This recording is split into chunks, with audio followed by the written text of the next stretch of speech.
What's up, everybody? I figured I'd change it up a little bit for y'all. Let me see if I know this song. It's a classic. Hey, you know that song, Kaz? I don't know the name of the song. You know, it was also in Goodfellas. Exactly. What's up, everybody? This is Real Talk Chronicles coming at you. Hey,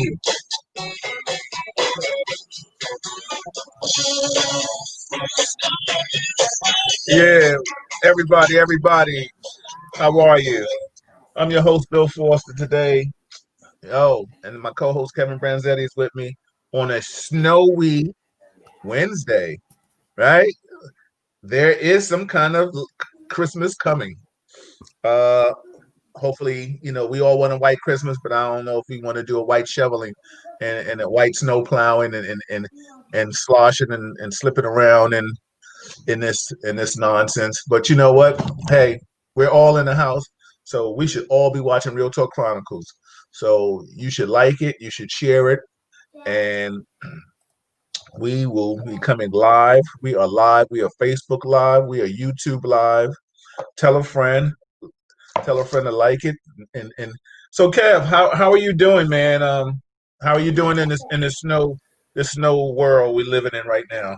Yeah, I'm doing well. And normally when the weathermen scream it's going to snow hard, I don't believe it, but it's 2020, so it's going to happen. Yeah, right. It's just the oddball year, right? Yeah. Hey, you know what's so funny, Kev? When we was growing up,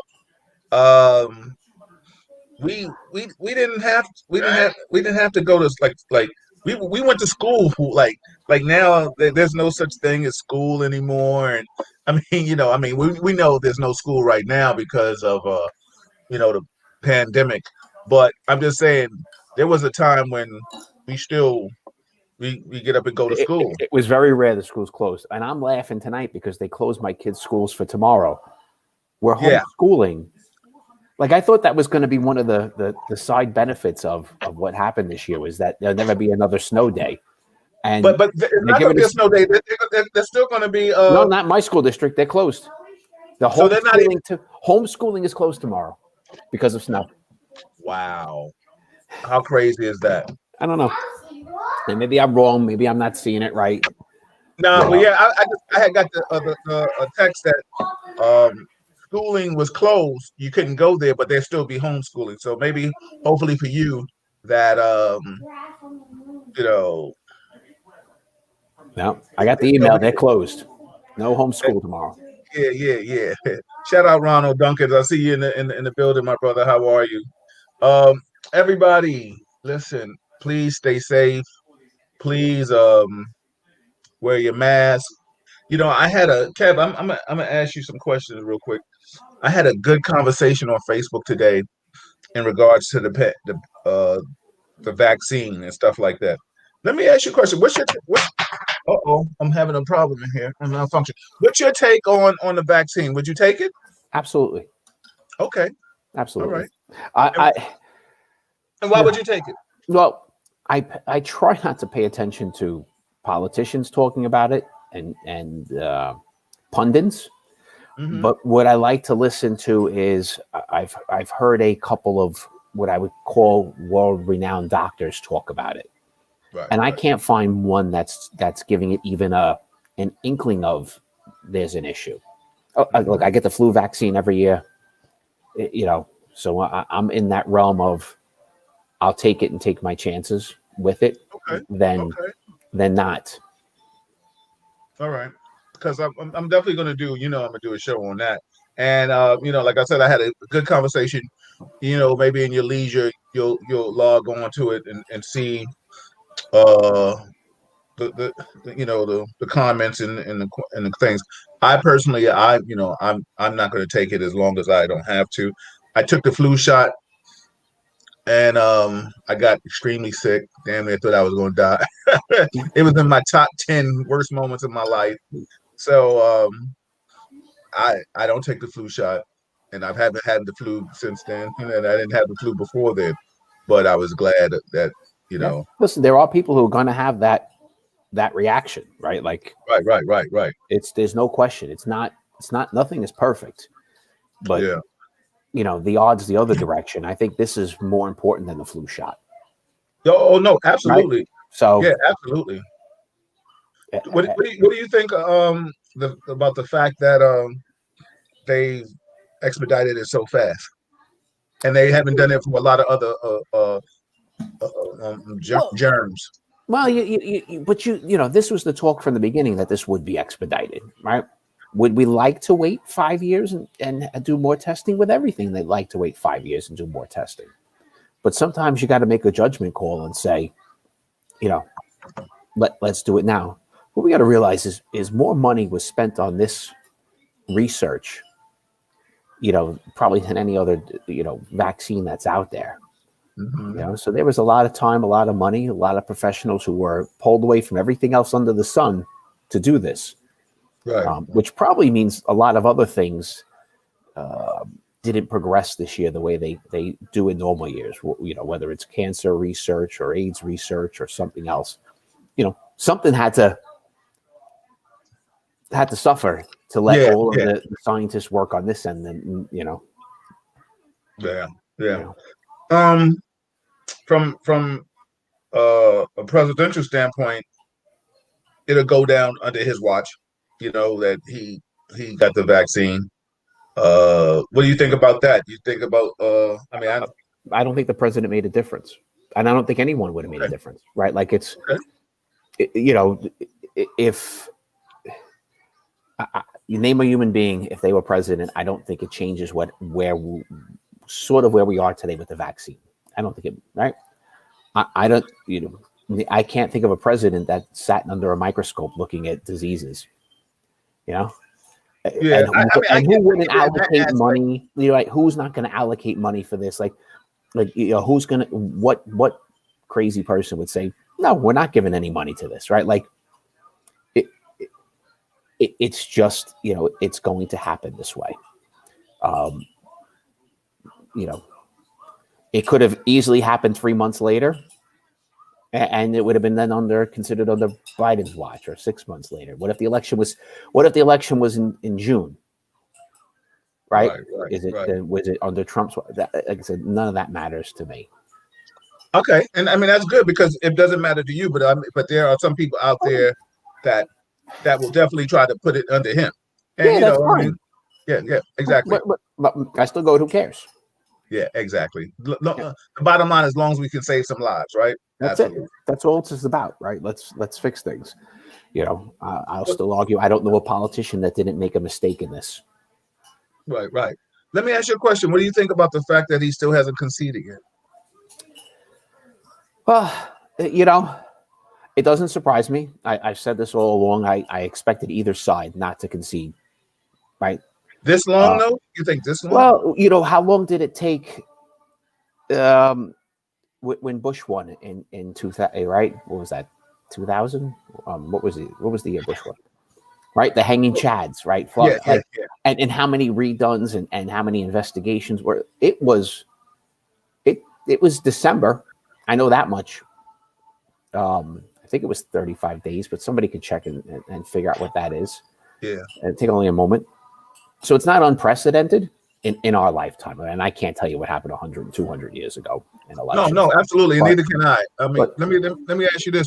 What do you think? I mean, Mitch McConnell just came out and stated that Joe Biden did win, and 45, he's still, I mean, I think, and what I'm leading to my question to you to ask you about the Proud Boys were just and it goes back to something that you said to me before about how I think when white people, things happen to white people, like they don't really make the news, but when it's about African Americans or brown people, it makes the news.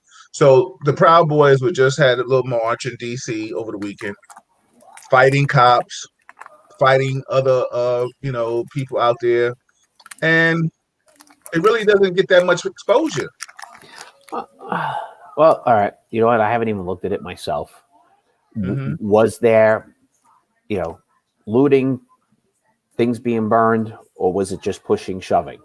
No, well, they burn flags, Black Lives Matter flags. They vandalize black churches. Oh, that's horrible. So Yeah. yeah, So my thing is like, I don't hear people speaking out. I mean, and they fought cops. I was just watching it on the news before we came on today, and they showed them fighting cops. You know what I'm saying? So I'm like, Yeah. wait a minute. I don't hear our fellow co-workers, our fellows, people in blue denounce that. I haven't. But Bill, how many people? So people on the right won't denounce that, and then people on the left, I don't hear, denouncing, the Antifa. Just put it on the counter, buddy. I don't hear them, enough people in that direction denouncing when a Black Lives Matter becomes a Matters protest, when it gets hijacked and buildings are burned, firebombs are thrown. I don't think I hear enough on both sides. Okay, but what I think my point is, um, there is, and I Googled it because people have said that before to me, have Black Lives Matter like denounced, the Antifa, being hijacking their movement. So I did Google that and I did find that. But what I guess I'm trying to say is like, as much as we've seen people be hypocritical and so be so quick to throw the stone at Black Lives Matter, I don't see anybody really throwing the stone at the Proud Boys or people like that. And I don't even see the president. The president called them terrorists. Like he doesn't even denounce the Proud Boys. He hasn't come out and said that this time. I know Yeah. in the past he may have said he's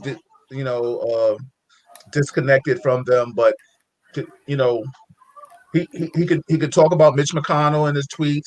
He could talk about Mhm. anybody else, but he has not come out and said, Well, "Yo, listen, what happened over the weekend was wrong."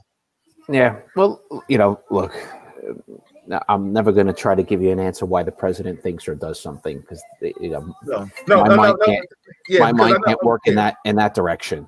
yeah, Um, absolutely.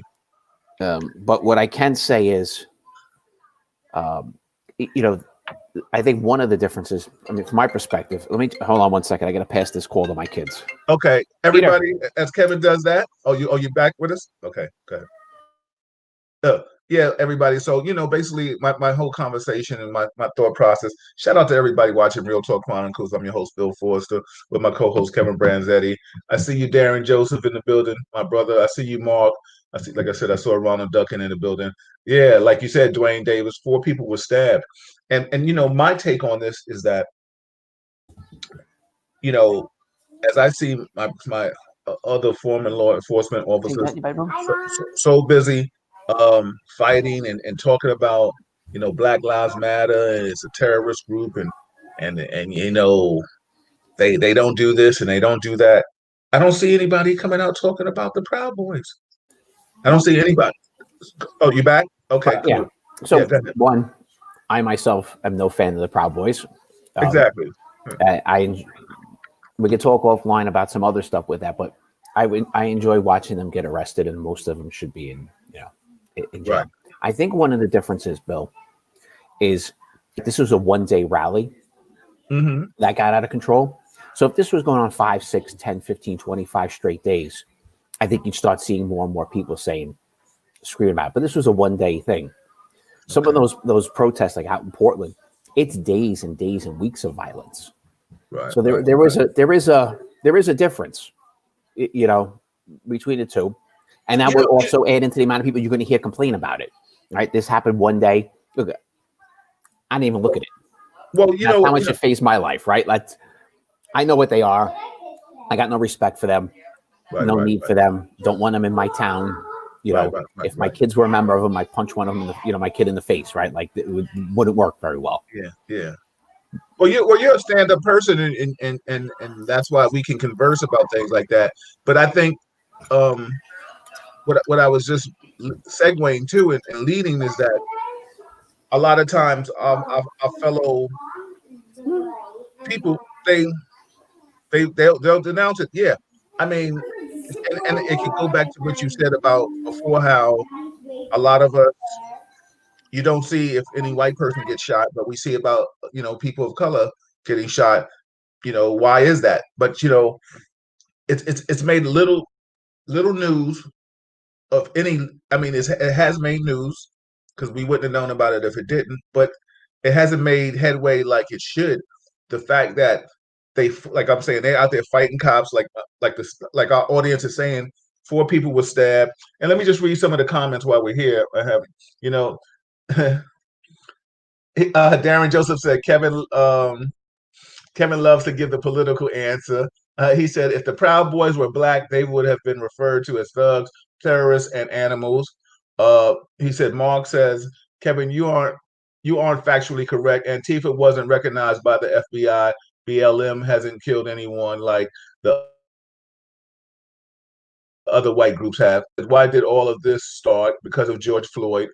Um, so, I mean, I don't know. Do you want to comment on your no, you're muted.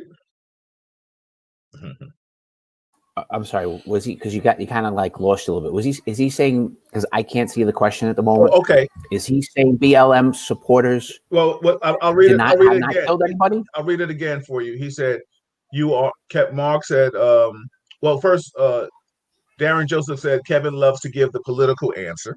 Mm-hmm. Okay, we can address it as we go along. Dwayne Davis said, shout out to Dwayne. How you doing, brother? He said, if the Proud Boys were black, they would have been referred to as thugs, terrorists, and animals. By people of the media. I don't think the media would ever say that. No, but by people. But by people, of course. Okay. And I'm sure if I went through enough Facebook and Instagram postings, I'd find people calling the Proud Boys animals, right? Yeah. If you want to, there are social media tools out there you can actually use to measure these things, to see how many people say that in relation to them. And I'd be intrigued to see such a thing. Right. But, there's a trillion posts. The one thing I can always say, Kev, you can't answer for every law enforcement person and you can't answer for every white person. But the bottom line is, I guess with the audience and of course with everybody, we love your answers because let me tell you something, you're very thought provocative. You know what I'm saying? Like, I've never seen you just blurt out nonsense and not what you feel is what you feel. And some people may feel that is politically correct. Some people may feel like, you're walking in the middle, and that's okay. You know what I'm saying? And you might be. You know what I'm saying? But actually where I walk in life. Yeah. Okay. I'm kind of, I lean a little more right than left, but I consider myself more of a centrist. Okay. And that's a beautiful thing. And I think that's clarity for people to understand. But Mark had said, he said he don't think you were factually correct about Antifa wasn't recognized by the FBI. Black Lives Matter hasn't killed anyone like the other white groups have. Well, so, show me the numbers on that one. What I'll argue with you is, Black Lives Matter and Black Lives Matter supporters, right? So there's a distinction. And Bill, you've made this comment 100 times. Mm-hmm. Nobody has a Black Lives Matter's membership card. So who is part of Black Lives Matter? Right. I don't know. So I can go Black Lives Matter supporters. Have they killed? Yes. They've killed Black Lives Matter has killed? Supporters. Have Black Lives Matter supporters killed at rallies, at these protests? Yeah. Have there been? Would you consider? I don't know if so. Let's go back in a little bit. What would you consider the guy who killed the 5 cops in Dallas a few years ago? He was a Black Lives Matter supporter. He did it on behalf of that. That was his rhetoric. The guy who killed him was in the Carolinas or somewhere. We killed several cops. Was on that. Was Ramos and Luke killed? I'm just going to say I'm not. I can't say you're wrong because I don't remember why he did it. If anybody out there can fact check that for us, please do it and put it in the thing. Mark. At the beginning of this, there was a federal officer killed out in the West Coast at a Black Lives Matter protest. Okay. We had, cops here in New York were getting their RMP was firebombed while they're in it.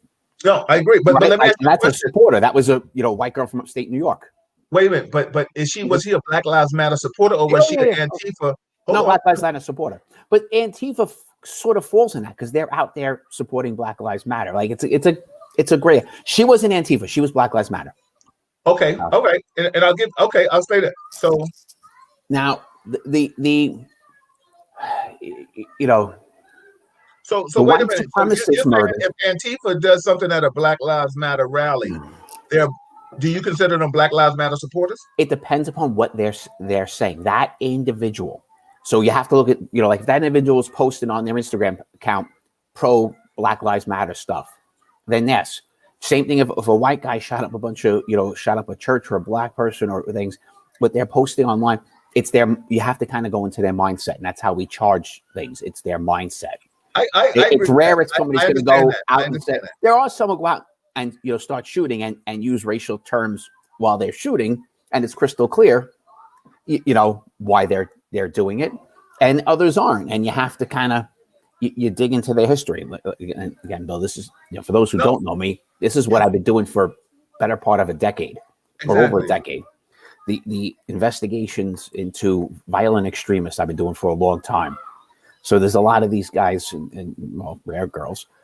Yes, I have looked into them and I have done research on them and I train on them and teach about it. So but I can get one or two things wrong, and there's a lot of incidents in life. We all can. I mean, there's a discrepancy in that. Yeah. My bottom line is, there are people who supported Black Lives Matter who have killed, and there are white supremacists who have killed. Who's killed more? I'd have to sit there and go through some stats and figure that out. Who's done more mass shootings? White supremacists, right? Who's done more in the end? Look, I've seen, what's the organization?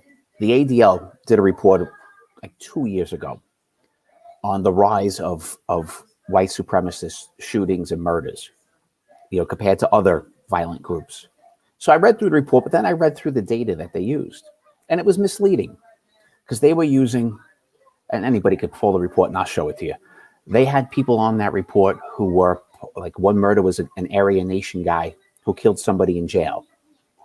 It was the only prison murder they had in there. So they had a guy from a white gang killing a black man in jail. I'm sure in the U.S. prison system, there is a black man who's killed a Hispanic man, or Hispanic gang members killed a black. Like, you can't tell me in it was whatever the span of time it was, the only murder that occurred in the U.S. prison system was one white guy killing one black guy.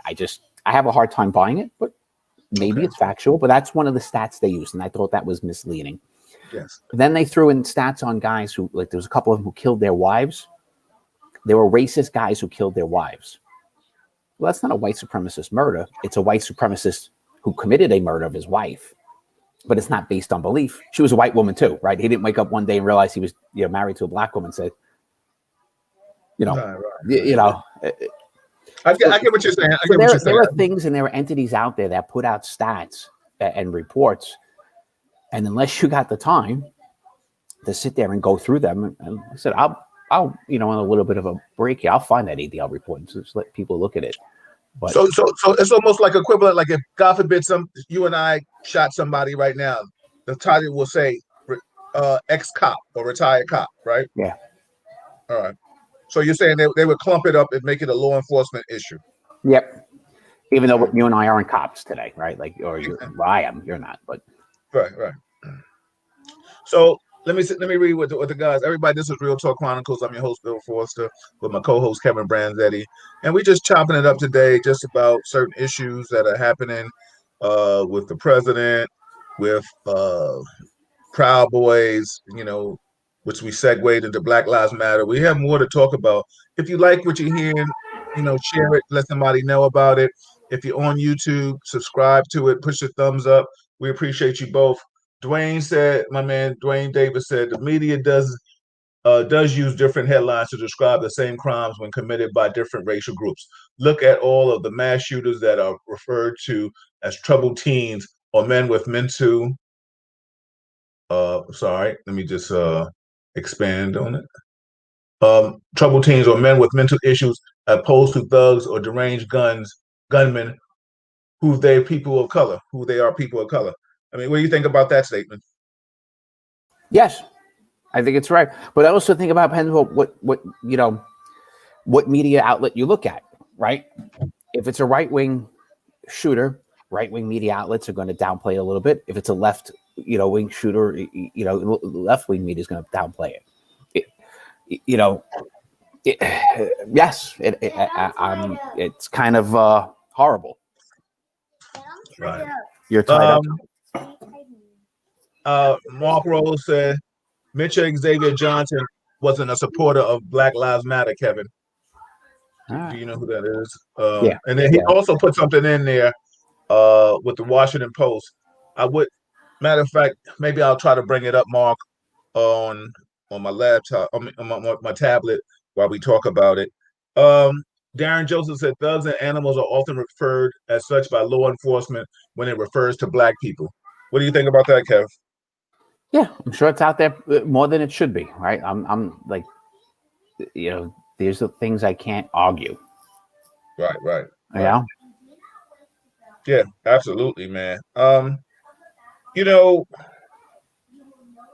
why do you think the media, as you told me before, why do you think the media uh heightens what happens to people of color, but they don't do it in reference to white people?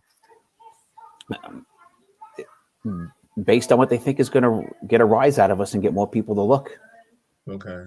Or a political agenda, depending upon the media outlet, right? Like, there's no, to me, other way of doing this. I think that's why we don't see the videos of white guys who've been killed by cops unarmed. And it's the same thing we've talked about 100 times, Bill. Why we don't see, young brown girls who have gone missing or been killed. It's pretty blonde girls. Has always been what the media favors. You and I don't control it, but it's there, and it's very manipulating, because if you only look at one side, you get that, and you get that put at you time and time again, and it's tough. Like I said, I've spent time. My best one I did was the 2016 election. I did it every day for a month, at least a month. Went on CNN and Fox just for a few minutes a day, and laughed, because one was a propaganda wing for each, completely. They were both completely in the tank. And if you ever watch a presidential speech or debate and then do that on CNN and Fox, you'd swear they're at a different entity, like they weren't even there. The way they talk about it, and when you start to realize that, it's difficult, right? So let me ask you a question. Speaking of Fox, because right now there's this big thing that I posted. I don't know, but I'm gonna read what Mark said on July 7th, 2016. Mecha Xavier Johnson ambushed and fired upon a group of police officers in Dallas, Texas, killing 5 officers and injuring 9 others. 2 civilians were also wounded. Johnson was an Army Reserve Afghanistan war veteran and was angry over police shooting of Black men. Doesn't that really, he's not saying Black Lives Matter movement, but he's angry over police shooting killing Black men. Isn't that what a big chunk of what Black Lives Matter movement is? That's kind of where I'm getting this inference. Yeah. Well, I mean, that is actually true. Yeah, he was, but he didn't say he was Black Lives Matter. No. That's why I'm going more of a supporter, not a member. Like he might not have said the exact phrase and didn't have the T-shirt screaming. So he was going there to kill white officers. So you're going to come white officers killing Black men. I mean, I'm sorry, that's kind of. So wait a minute. So you're gonna clump it up together. So let me just say this: if a person that's a Trump supporter or a Republican calls a Black person a liberal or a white person a liberal, he's not a Proud Boy. You know what I'm saying? You can't. No, that's different. But it's completely on. And I'm going to have to do a little work on this now because, I'll go look it up. He definitely did it because of he wanted to get even with the cops for killing black people. Right. I would say, if that's not in line with it, okay, fine. I'll withdraw it if you guys don't buy that one. Oh, I mean, like I'm not, like it doesn't phase me in life. It doesn't phase me in life. Like it's not like I'm not putting a line in the sand there on that. No. I just think what it is. It's semantics at that point to me. Yeah, and I guess what it is, I think semantics sometimes, yeah, tomato, but I think this is not tomato to some and myself. It's more like, okay, it's like clumping together. You know what I'm saying? It's like, wait a minute. Oh, he did something on his own accord. You know what I'm saying? It's just like how we have so Google, because now I'm doing a little more. Google his name and BLM, and the first article I get is from NPR saying he did it because he was upset about Black Lives Matter. Yeah, but they put that together, like you said. That's NPR, right? Like that's so. I'm saying it's, they're quoting this, right? That's fair.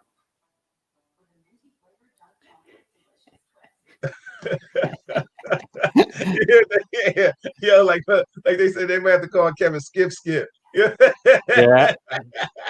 Yo, Dwayne Davis said, what do you gentlemen think needs to be the focus to start the healing process after Trump leaves office? This country is divided and it's time to heal. Good question. What do you think, Kev? Because what's so funny? That's an excellent question, and I want that. But when you was talking about how people are clumped in together, I want to definitely talk to you about the store owner, and because you brought this up and you talked about Fox News. I'm coming back to you, Dwayne, on that. Do you know what I'm talking about? The restaurant owner in Kev in Staten Island ran over the sheriffs. Yep, go to jail. Stuff like that. But people were talking about he's just trying to feed his family and stuff like that, and things of that magnitude. What do you think about all that? Well, I think we're making you can't win a protest that way. I am never going to side with violence. Never. Period. Okay. All right. He goes to jail. That's it. And he should lose his business. But with all that said, I don't think we should be having this complete shutdown of restaurants in New York. No. I mean, I think the government's making a monster mistake with this. Where if they were able to tell me that contact tracing has led to that, like 30% of the new cases came from restaurants, I'm in. We'll close them. But they don't have that. What they're saying is the majority come from home gatherings. So we're closing restaurants, which will cause more people to gather at home. Government at its best. I'm on the side of the businesses that they should have been, you let them stay open, do their job until science tells us not to. And at this point, it hasn't. And what's better about keeping people in a restaurant is they're actually being watched. Bill, if I was over your house with 10 other people, right? Nobody's watching us. We'll start off the night. Maybe we'll mask, maybe we won't. By the end of the night, we're going to be hanging out, laughing, drinking, and having a good time together, closer. In a restaurant, those tables are separated. The business has to make sure it's being done. All the servers are wearing masks. The state, the city are checking on these places, finding the crap out of them, because it's probably like the only source of income the government has at the moment is to find these. So it's organized and watched. And we're making a mistake with that. My opinion. I get it. I mean, I definitely think there's something that should be done for the restaurants. I mean, it is a source of income. It's their only income, and they need to be taken care of some way, somehow. But like I said, it goes back to like this. What I'm hearing out of Staten Island is the Proud Boys was at the rally. They was holding this dude like and Fox News labeled this guy as just trying to be a survivor. Poor him. I think I even posted the clip. There is a poor him to this, right? There is look. There are plenty of business. No, for his business sake, the way he's handling it is wrong, Bill. But there is a poor him. right? There is we're not letting these businesses survive. We're killing them. Okay. People put their lives into these So, businesses, so, all their so is this a finances. poor, let me ask you, is this a poor him like a guy um sells drugs to feed his family because he can't get a job?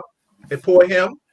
No, I'm not going there, and I'm not saying pour him on his arrest. Like I told you, once he went to violence, I got no room for him. Go to jail. No, but the only reason why I said that because you said there is a poor him. It's poor So because so he's if a it's a poor business. him, there's a poor him for everybody then. Yeah, but no, but this is what I just went into. It's a business that's being told it has to shut down because a politician, a governor, or a mayor said they had to when the science doesn't match it. The stats, the tracing doesn't match it. So I don't understand why we're doing this to these restaurants who are just employing people, No, right? Like I'm with you on that. But listen, I get it, and I'm going to piggyback on that right now because I just want to say hello to a lot of people watching. I see you, James McKnight. I see you, Angelique Miles. Angelique, you got to come on the show real soon. Lucky's in the building. Hector, I see you in the building. Everybody, this is Real Talk Chronicles. Share it, subscribe to it on YouTube. I'm here with my co-host Kevin Branzetti. And I'm your host, Bill Forster, and we're just talking about politics. We're talking about some police issues. We're going to get into the other lady that in Chicago recently that uh, they did a search warrant on her house, humiliated her, devastated her. We don't have enough on Casey Goodson to talk about it. I mean, to go in depth in it, but we will talk about it. So this is Real Talk Chronicles. This is the segment where we're just keeping it, real. And we're talking from a law enforcement standpoint. We're talking from just different perspectives. We appreciate you all being with us on a snowy Wednesday.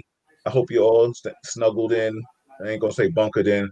What is your take on the restaurant business? A good friend of mine was out there in New York. Melbo was talking about what they feel the city should be doing.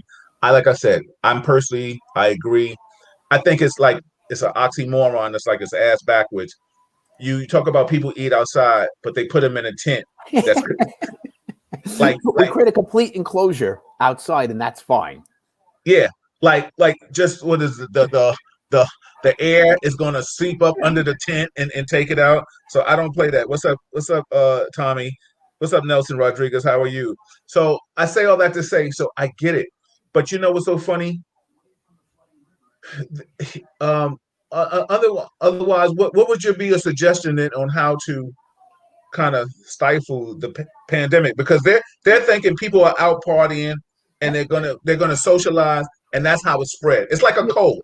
I mean, just say Yeah. with me on it. I mean, this is an old ideology. If you got a cold, what do they do? Tell you to stay home, right? Yeah. So now there's this pandemic that we don't know how it's out here.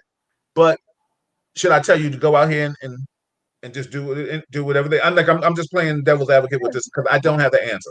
Well, look, we're so many months into this, and basically every time somebody gets a positive test, they do the contact tracing. Where did they get it? They go backwards. So the stats are there on where people are getting it, right?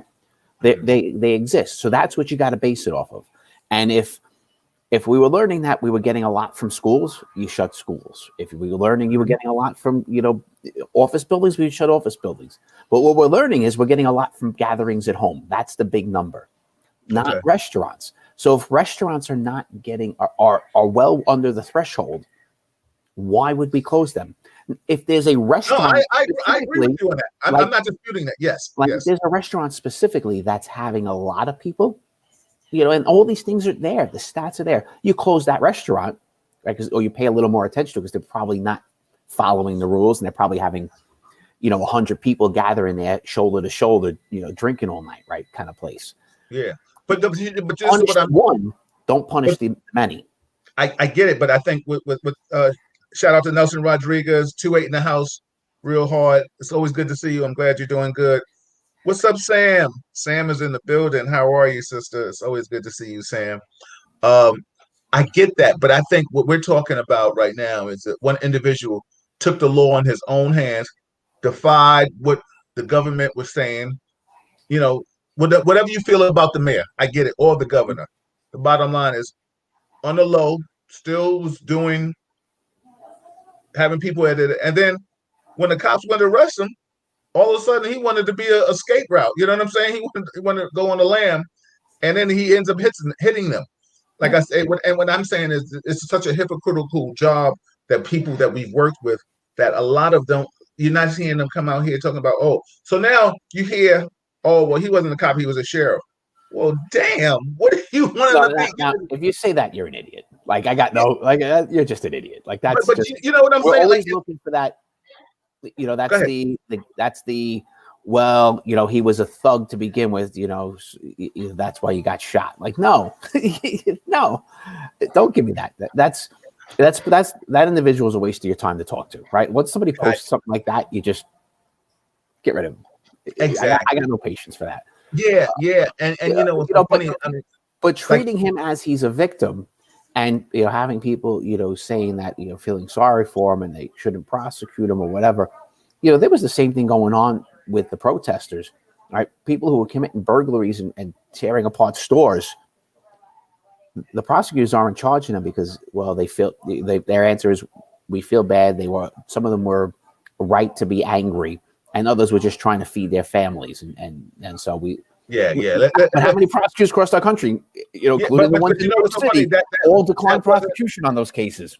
But that wasn't for. Oh yeah, I mean, it did come out, and I can't dispute that. But that's I think people are saying countless times and over again, that anybody that was robbing and looting were not supporting the organization.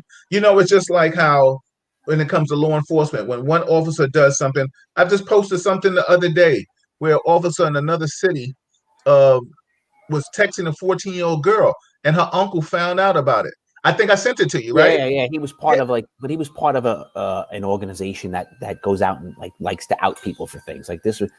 And you heard his terminology. He knew what he was talking about. Yeah. He said things like ICAC. ICAC is the initials, and I can't think of the four words for investigators. It's all across the country. Every department has them for people who investigate child exploitation. Right. Like, so he used very specific. This was not an average Joe. He wasn't a me and you going to see somebody texting our niece. I get what you're saying, but what I'm trying to say is that the bottom line is, dude's a cop. Like, he ain't gonna be a cop anymore, right? They suspended him. His job is, he's not surviving that. Exactly. But you know what's so funny? So this is all the things I'm saying. Shout out to Kevin Grayson in the building. I see you, another 2-8 family. Michelle, Georgia children exposed to COVID-19 as Santa Claus. Okay, thank you, Michelle. If you can, I know it's hard. I would probably love to do that. I mean, unless Kev can do that. Basically, what Michelle is saying, that it's still gatherings. Like, people are out gathering. So there's what I guess the moral of your story. Correct me, Michelle, if I'm wrong. Is basically what you're trying to say is that the fact that people are gathering in outdoor functions, that still is a problem. So it's outdoor, indoor.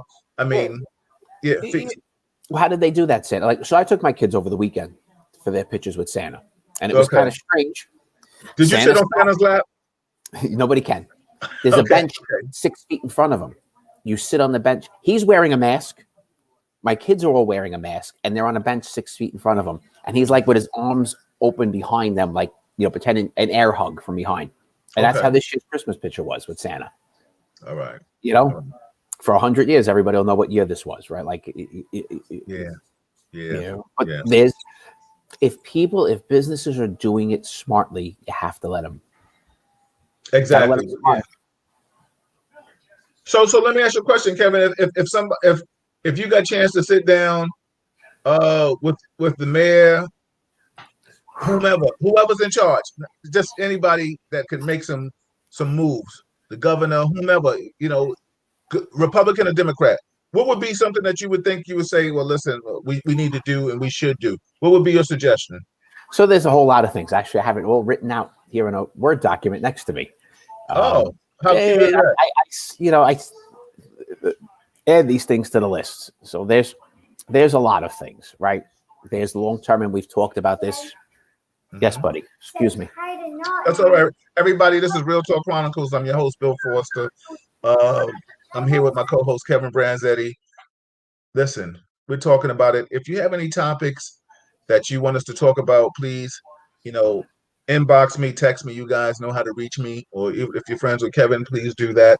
And if any of you ever want to be on the show with when Kevin and I are talking, let me know. I'll send you the link, or just let me know in advance if the topic gets good and it gets into your system and your pores, and you want to say something to me or say something to Kevin. Feel free. I'll send you the link, and you're more than welcome to come in real quick and say what you got to say. This is the beautiful thing about Real Talk Chronicles is that this is it's an opinionated show with facts for the most part. A lot of times we definitely give good facts with it. A lot. Kevin and I, like I said, are prior law enforcement, uh, and it is upon me and him to try to give you thought provocative answers and not just off the cuff. I love the fact that we're, two individuals of different backgrounds, and we're going to give you our point of view on that. So, please rock with us, and anybody out there, like I said, you're more than welcome to come in and chime it up. If you come with your facts, though. You know what I'm saying? Not an opinion, right, Kev? I'm going to challenge you. Yeah, exactly. So that's what's up. So this is Real Talk Chronicles, everybody. So yeah, go ahead with what you were saying. So back to that question, right? I got a list of them. I won't go through them all because, but let's do something simple, long-term things. Police training has to change, right? We've talked about this. The academy, we need to be old school, right. where it's like drill sergeants. We have to be abusive to recruits. We have to kind of yell at them and be a little nasty to them, and so you can take it. That's the way it used to be. It's no longer like that. The academy instructors cannot yell at you because then you could file a complaint against them and they're in trouble and they're thrown out. I know when I went through the academy, we had one instructor I know of was thrown out, my law teacher, for silly comments in class he was just nasty. It wasn't anything terrible. It was just nasty. We're supposed to be nasty. It's a way of testing people. Yeah. It's behind closed doors. It's in the academy. You got to do it. Yeah. We need better firearms training and hand combat. We got none. Everybody thinks we're firearms experts and we're tactical fighting experts. We're not. We suck. Period. And then for me is that for year one training, new cops, the person, that training sergeant who is teaching them is the most important person in that precinct. And if you're not picking the right group of people to train, who are good cops, smart, open-minded, thoughtful, the package, you're not creating those cops. And I've seen plenty of times where, the training sergeant was not that, by any stretch of the imagination. So that's long-term stuff. Yes. And immediate, let's improve relationships. I think every police department should have a, what did I refer to it as? A team, a police public engagement group, for lack of a phrase. And in that team is the police commissioner, the corporal, whoever's the head chief. You're talking about a smaller scale DCPI? Well, no. But I'm talking about a public partnership with it, right? I want some clergy in this, right? I want Kevin Graves, right? I want some, political leaders in there. I want a couple of activists in there. I want a wide variety of people who meet with the police commissioner just quarterly, right? To go over issues, problems, whatever. But when an incident happens, and we don't have to describe what an incident is, right? It could be a shooting, could be choking, whatever. An incident happens. That team is brought in, and the police commissioner gives them the inside scoop of what's going on. Okay. Give them the facts and let them go out. And they've got to be told there's certain facts that can't be described publicly because there could be a case in a trial and this will hurt it. And let them be the spokesman. People who are already trusted by the community, let them be the spokesman. If Kevin Graves goes back to his neighborhood and tells him, look, I spoke to the police commissioner. Here's what's going on. We're going to get answers. There are things being done. You have to believe me. It goes 10 times further than the PC getting on TV and saying it. And it goes further too. It would go a lot further if the union people would come on and not stifle, not light a fire to it either. Light a fire. I'm with you. Them speaking out in the same way, the group I'm talking about would. Maybe it's the union. It's always going to be a little more difficult. Their job is to protect their people. But listen, I can protect. You can protect a police or a union rep can protect a police officer just like a parent can protect their child. And I'll give you an example of what I'm trying to say. If I get a call, you get a call that your child is acting up in school, right? And you go to the school and you find out the first thing you're saying is like, okay, listen, I know my son is not perfect, but I want the facts first before I say that he's guilty or he's wrong. So what the police department doesn't do is the first thing is they'll bring up our child's past record, and like it's like if you go to school and your child they say, oh, your child pulled a little girl's hair or he threw a pencil at the teacher or something, whatever that is, and then they're talking about suspension, and we're saying, well, wait a minute, my child didn't. My child, let's get the facts first. What caused my child to throw a pencil? And then you bring out the teacher's record, and the teacher had some disciplinary records in their past. And you'd be like, well, what does that have to do with your child throwing a pencil at the teacher? I got you, but you're still asking the police union. His job is to defend the cop no matter what, right? They can't go out there and say, well, Kevin really went too far this time. We're not defending him. Because they can't. I'm not asking them. They always have to be pro cop on it. They just have to. I've never asked the union to do that. What I've asked the union to do is equivalent to what we're saying. You don't want when the school calls your child a parent and says your child did something. You don't want the parent to be like, yo, you don't know what you're talking about. My son or daughter didn't do that. And I'm coming up there and I'm going to bust you in your mouth. Right? You don't want that either. Nope. So what I'm trying to say is that I think and it's all about de-escalating, Kev. That's all I'm trying to say. The moral of my story is de-escalating. If Pat Lynch or whomever is in charge would say, listen, it's a terrible situation that happened. Officers are put in uncompromising situations sometimes. Let's get the facts and find out what happened first. That's all I'm saying. But to come out and say, well, listen, Kevin Branzetti got 7 priors for assault, but if the mayor doesn't say that, so to me, that's the mayor's job, right? To say that first. To calm things down. So now we're talking semantics, so about who should say it and who shouldn't say it. So, but if the mayor's saying, politicians are all saying, the cop's wrong, cop's wrong, cop's wrong. If Pat Lynch is in a position, someone's got to go out and say, you got to look at it differently and don't say the cop's wrong and try to defend them. Could they do a little bit better, be more central? Sure. I'm fine with that. But I think the politicians should be too. I'm not trying to say you put the same. Go with Pat Lynch and de Blasio should be more trying to calm things down and be part of actually that group discussion and go public afterwards and say, let's all take it down a notch and release as much facts as we can. And, if someone's got to. Well, I don't think anybody agrees with de Blasio. So I think, nobody agrees with him. I think that he's the great unifier, de Blasio. Everybody hates him. Yeah, exactly. Yeah. I mean,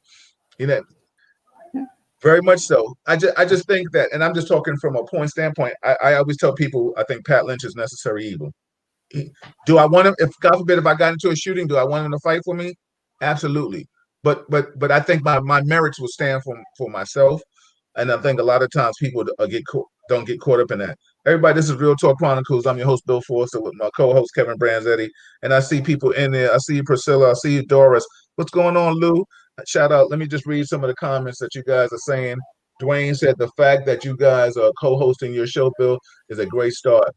Through dialogue and different opinions, we have a healthy conversation, and maybe someone walks away with something that has made them look at something in a different way. Absolutely. I appreciate it.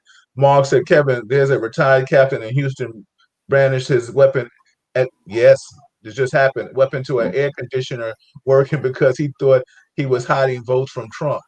You know what I'm saying?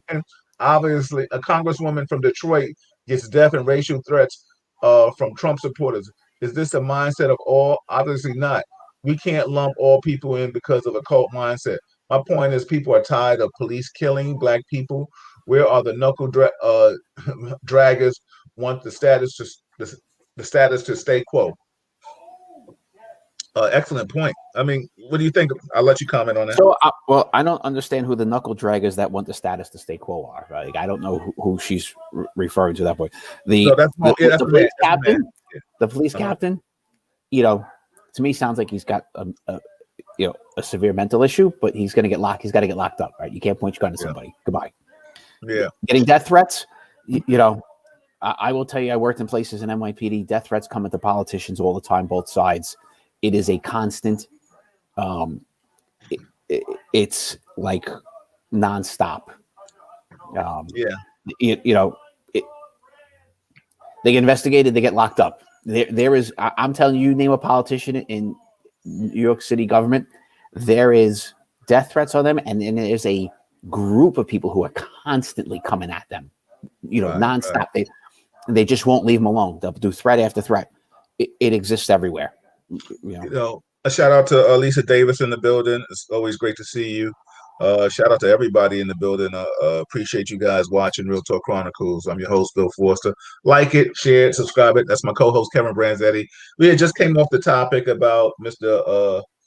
Daniel Pansy in Staten Island, in lieu of him being a restaurateur and taking, I guess, the law in his own hands and things of that magnitude. I mean, Kevin felt that he was kind of the victim. I felt that for losing his business, the victim, but he's not a victim once he commits a crime. He's now a criminal. All right, exactly. But like I said, and I don't know. It was on the news. Like I said, I posted the article on with Trevor Noah, how Staten Island and Fox News was like, oh, poor little guy, and basically, Fox was like, I'm paraphrasing right now, but the Fox was like, I think I'm paraphrasing. They were like, you were trying to avoid him. He shouldn't, why would that cop jump in front of your vehicle? Shame on you. You know what I'm saying? Shame on him. It's not your fault. They really made him to be like, the poor little boy, that got picked on. You know what I'm saying? Yeah. So it's just so funny. And we know Staten Island is a proud law enforcement town. They're the only red city, out of these 5 boroughs. And it's just like, but like I said, to me, it comes back to a lot of hypocritical stuff. We're jumping back and forth to a lot of things. Anybody that missed anything that we said, please, you can always go back and look at what Kevin and I said. I want to talk about, what's up, Vern? How you doing, brother, in the building? I also want to talk about what happened in Chicago. You want to elaborate on that, or you just want to go to the video? We'll go to the videotape. Yeah, let's go to the videotape. The one I found is a decently long one, so I might fast forward some sections. Okay. So everybody, right now, there was a lady in Chicago. As Kevin sets this up, there was a lady in Chicago that was a search warrant. She's a civil servant, I think. Correct, a nurse. Is she? I think, or something like that. And Chicago, they did a search warrant on her, and basically, it's crazy what you see. What's up, Jocelyn? What's up, April? How are you all? This is Real Talk Chronicles, everybody. We're going to try to go to the search warrant. Chicago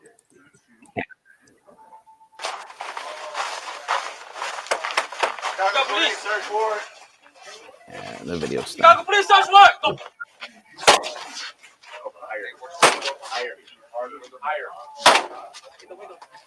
I don't got a gun. I don't got a gun. You need to switch out.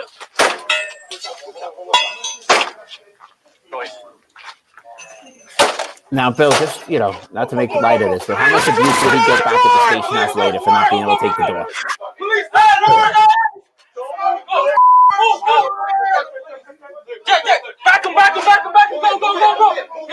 Move it.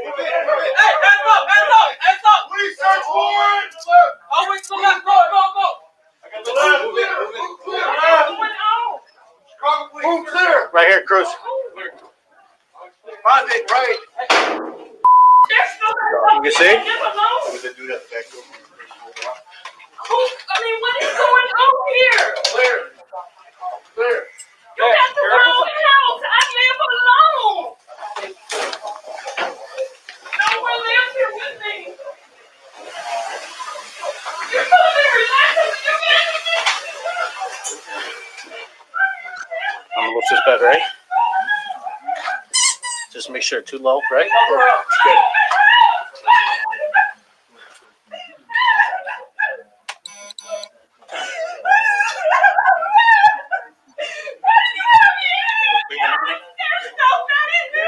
You're being detained. You're executing a search warrant on your residence. Okay? I am the sergeant here. I'm going to explain everything to you in a second, okay? Now, I'm going to pause there, Bill, because the video you showed me, they made it like it took 20 minutes for them to get the blanket on her. Well, the video you showed me, that because they're speaking during it, and like the reporter's giving this time frame and things, and he made it like it was a long time. This camera never stopped. We're 2:46 into it. And she's got that blanket around her. Okay. And I want to go. I might have to go look for that video because that bothers me, right? Like, we don't need to distort this and make it worse than it is. That's not real reporting. But I don't know if we have to go further with this. There is something later on. Go back there. Move that over where they go into the car and they talk about we're in the wrong place. Yeah. So, like, you went and got this one, which definitely shows a different aspect. I think the other one was the interview where she was with her lawyer and they talked about it. The one you sent me on Facebook, it was a news report, and I'll get it and I'll share it as well because I want to now go to that one. Yeah, let's go to that one. Everybody, this is Real Talk Chronicle. I'm your host, Bill Forster, with Kevin Branzetti. Let me come out of this for you, Kev, so you can. Yeah, I'm trying to find the stop share button and I can't. Oh, there it is. Okay. Yeah. So, yeah, exactly, Dwayne. It was embarrassing. They could have easily admitted that they were wrong. They took this woman's dignity by having her stand there in the nude. You're right, because the way she expressed it in her video, in her interview, it was totally different. Like, I don't know if this has been cut and sliced, Kevin. I don't know if this is verbatim, as you're saying. It's a perfect example how effed up media is, because I don't know which one's cutting and slicing which direction, right? But somebody clearly, right? This one made it look like it was, very quick, and they put it on. I mean, they're still in the wrong place and shouldn't have been there. Yeah, The bottom line is she's getting paid, and she was humiliated, and the world got to see it, and they almost still tried to get her to tell us where's the guns and shit like that. 101 cop shit. Like, there's no way in hell we could be wrong. You know what I'm saying? Yeah. Everybody, it was a crazy scene. We're definitely, before we end the night, we'll talk about just a little bit of what Casey Godson, the man in Ohio that got shot. So one of the things I told you, I said, like, one thing I'm happy with this video. Right? They're wearing body cams. There's no ends, ifs, or buts what occurred in this place. Right. But you know what I was just thinking about it? Was so sad about this situation. Wonder if she had a dog. She did. No, I'm talking about a real, like, a real dog, not hers dog. Yeah, not that little pooch. I think everybody with a small dog just got insulted by you, Bill. Yeah. I gotta maybe apologize to Malika, because I'm just saying, if that was my place, God forbid, and I was a dog owner, a dog that, Malika has a dog, but if I was a dog owner of a dog of what I would want for me, it would be a standard sized dog, like a Doberman or some kind of dog that strikes fear. You know what I'm saying? It wouldn't have been no little pooch. Let me pick him up, or I'll kick the dog and in a corner. I'm with you. I'm going to share the other one. All right, you ready? Yep. All right. And like I said, this is probably one of them. You Yeah. got to switch your screens. There you So go. everybody, we're going to show you something from the news. All right. You ready, Kev? Do you hit it? Oh, I hit it. Let's see.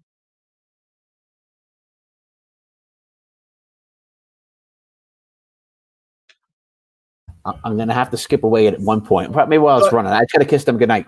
Just, Daddy do play this. it, Kev. Play. Volume. Play it. See the body camera video, but tonight the city went to federal court to try to keep it secret. Here's CBS 2 investigator Dave Savini. I had just gotten home from work, and while I was undressing in my bedroom. It was a cold February night, and Anjanette Young, a social worker, had just finished her shift at the hospital. You see them running up to the apartment complex with a battering ram in their hand, a crowbar. It was so traumatic to hear the way the thing was hitting the door. And it happened so fast, I didn't have time to put on clothes. And suddenly, she found herself frozen in fear, completely naked, in a room full of men. 9 body cameras rolling. And you're just standing there. And I'm just standing there. I mean, terrified, humiliated, not even understanding why in that moment that this is happening to me. And the first thing police reach for is not clothing, it's handcuffs. There were big guns and guns with lights and scopes on them, and they were yelling at me, you know, put your hands up, put your hands up. What are you thinking right now? I just remember, you know, being so afraid. It's one of those moments where I just felt like that I could have died that night. If I had made one wrong move, I felt like they would have shot me. I truly believe that they would have shot me. A police officer wraps a short coat around her shoulder, still leaving her front fully exposed. Even the sergeant in charge of the raid just stands there talking to her while she has nothing covering her.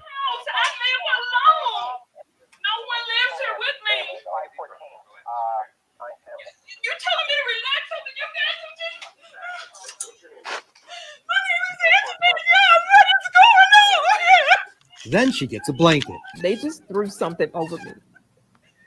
And my hands are behind my back and I'm handcuffed. So there was no way for me to secure the blanket that they put around me. But the blanket just keeps sliding open. More humiliation. You need to tell me what you're looking for. What are you looking for? You can see how some officers just stand there until this one, wearing a mask, sees what's happening and goes and holds it in place. It felt like forever for me. It felt like forever.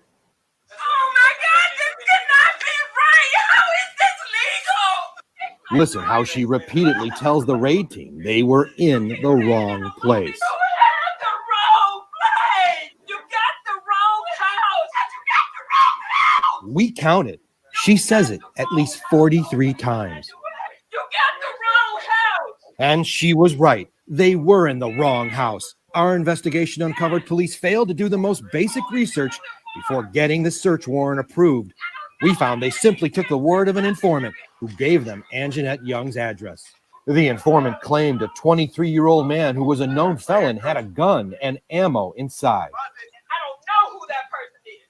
I've been living here for 4 years and nobody lives here but me. I don't have to shout. This is ridiculous.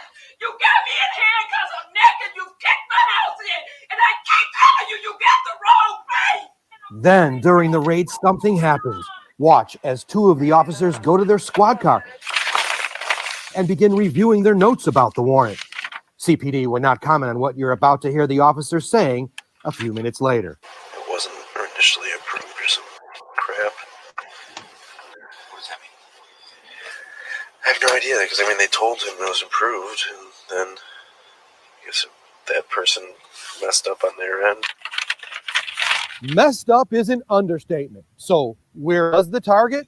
Our investigation revealed he was awaiting trial on home confinement here at a different apartment in Anjanette Young's complex. How easy would it have been to locate him? Easy, real easy, because he was wearing a police tracking device, an electronic monitoring bracelet. It's possible he could have even heard the raid happening, because records show he was confined to the unit right next door. But I'm telling you it's wrong. I'm asking you to let me call somebody. I'm asking you to let me put the clothes on. I'll sit here and let you do whatever you need to do. But let me call somebody, let me call an attorney, because I'm telling you this is wrong. I have nothing to do with whoever this person is you're looking for. We found if they would have done a little bit more research, they might have found where the target actually lived.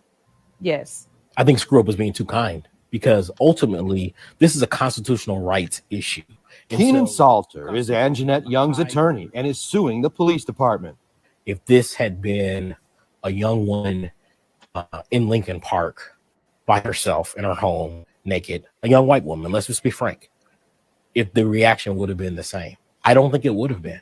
I think they would have saw that woman, rightfully so, as someone who was vulnerable, someone who deserved protection, someone who deserved to have their dignity maintained. They viewed Ms. Young as less than human.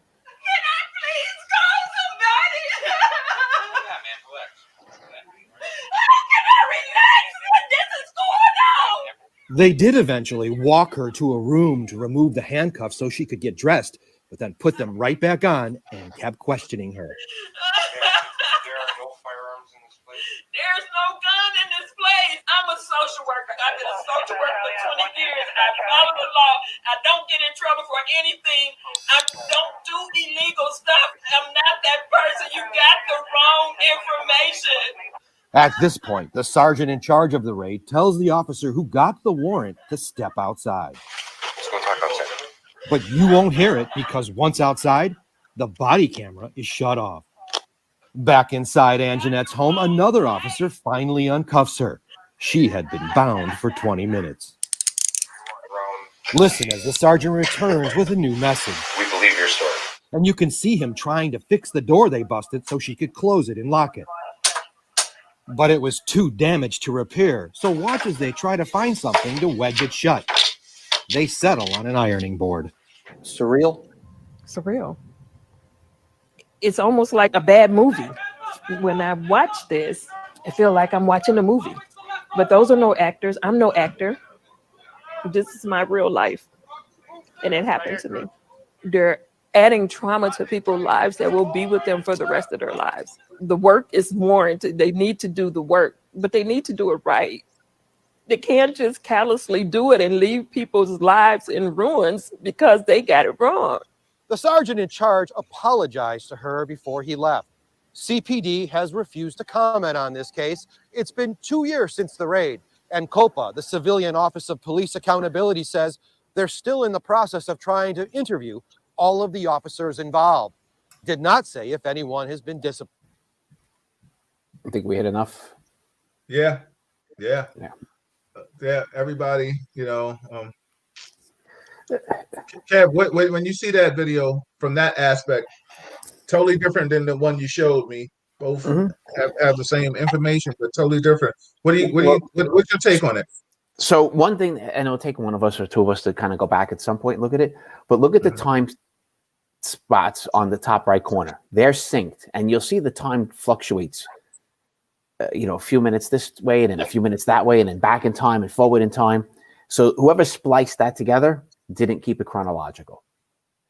You could see that. You just have to watch because everybody's body camera, the time stamped on it is synced. So that's going to be on par with each other. So somebody didn't, but whatever. That doesn't,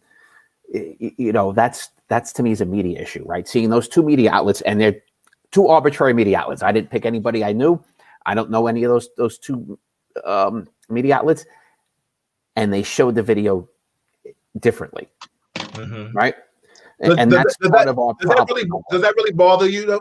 Oh, it bothers me tremendously. Yeah, because one's making it, making the time frames different, and making it look like she was, standing there naked a whole lot longer than she was. Now, the bottom line is, they went in the wrong house. No ands, ifs, or buts. And Mark just put in it's called a cover up. I don't know if it's called a cover up. Those media outlets aren't the PD's media outlets. The video's out there, so the PD had to give that up or gave it up. So I don't know if there's a cover up. I don't know if we can call this one a cover up. And they said they hit the wrong place. I mean, does that happen in law enforcement? Yeah, it does. Is it awful? Yes. But as an agency the size of Chicago, they probably do tens of thousands of warrants a year. They're probably going to do 2 in the wrong place this year. It's going to happen. What is their system for checks and balances? I can't tell you. That's on my list though, of national standards. Is search warrants, right? We need to have. We're kicking in the door of a human being, and we got to be right 100% of the time. And it's not that simple, but we need to be right 100% of the time.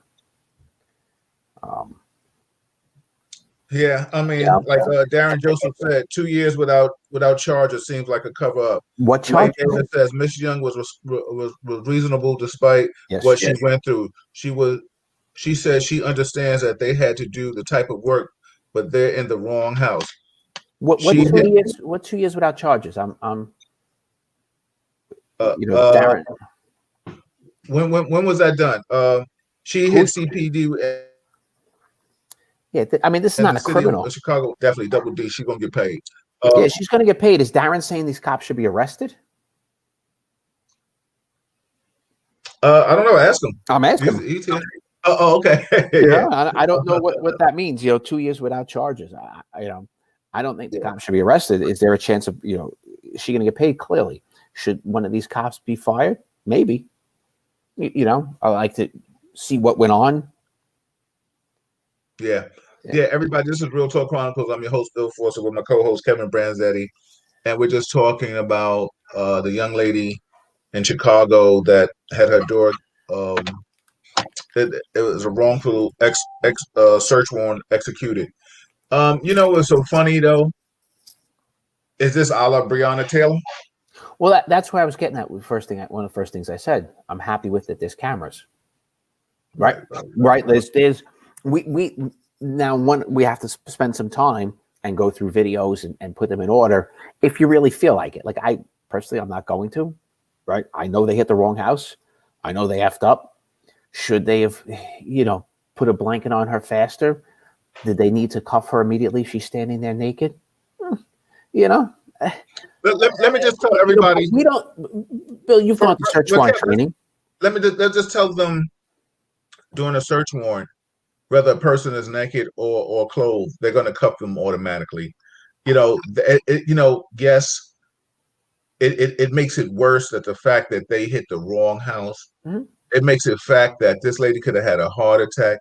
It makes it worse that this lady is Jane Q public, just trying to live her life and pay her bills.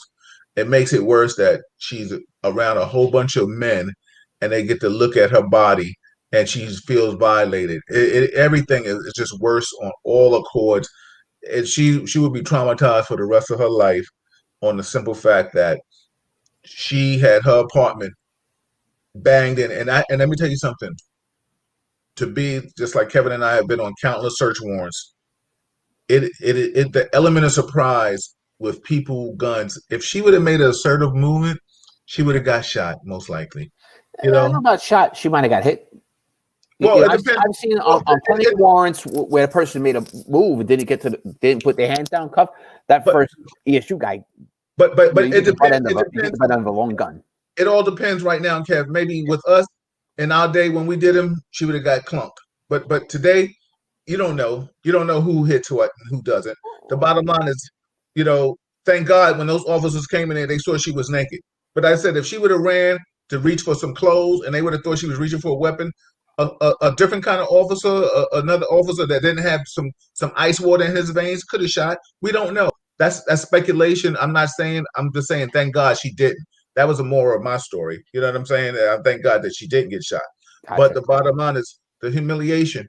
I mean, think about, God forbid, even you and I, if God forbid a search warrant was hit on any of one of our places, we know the protocol. it doesn't still mean that there isn't any reaction. You understand what I'm saying? Yeah. You know, there is reaction. Your first thing is you might think about, my children in the other room. How are they going to react? You might have tried to run to the room.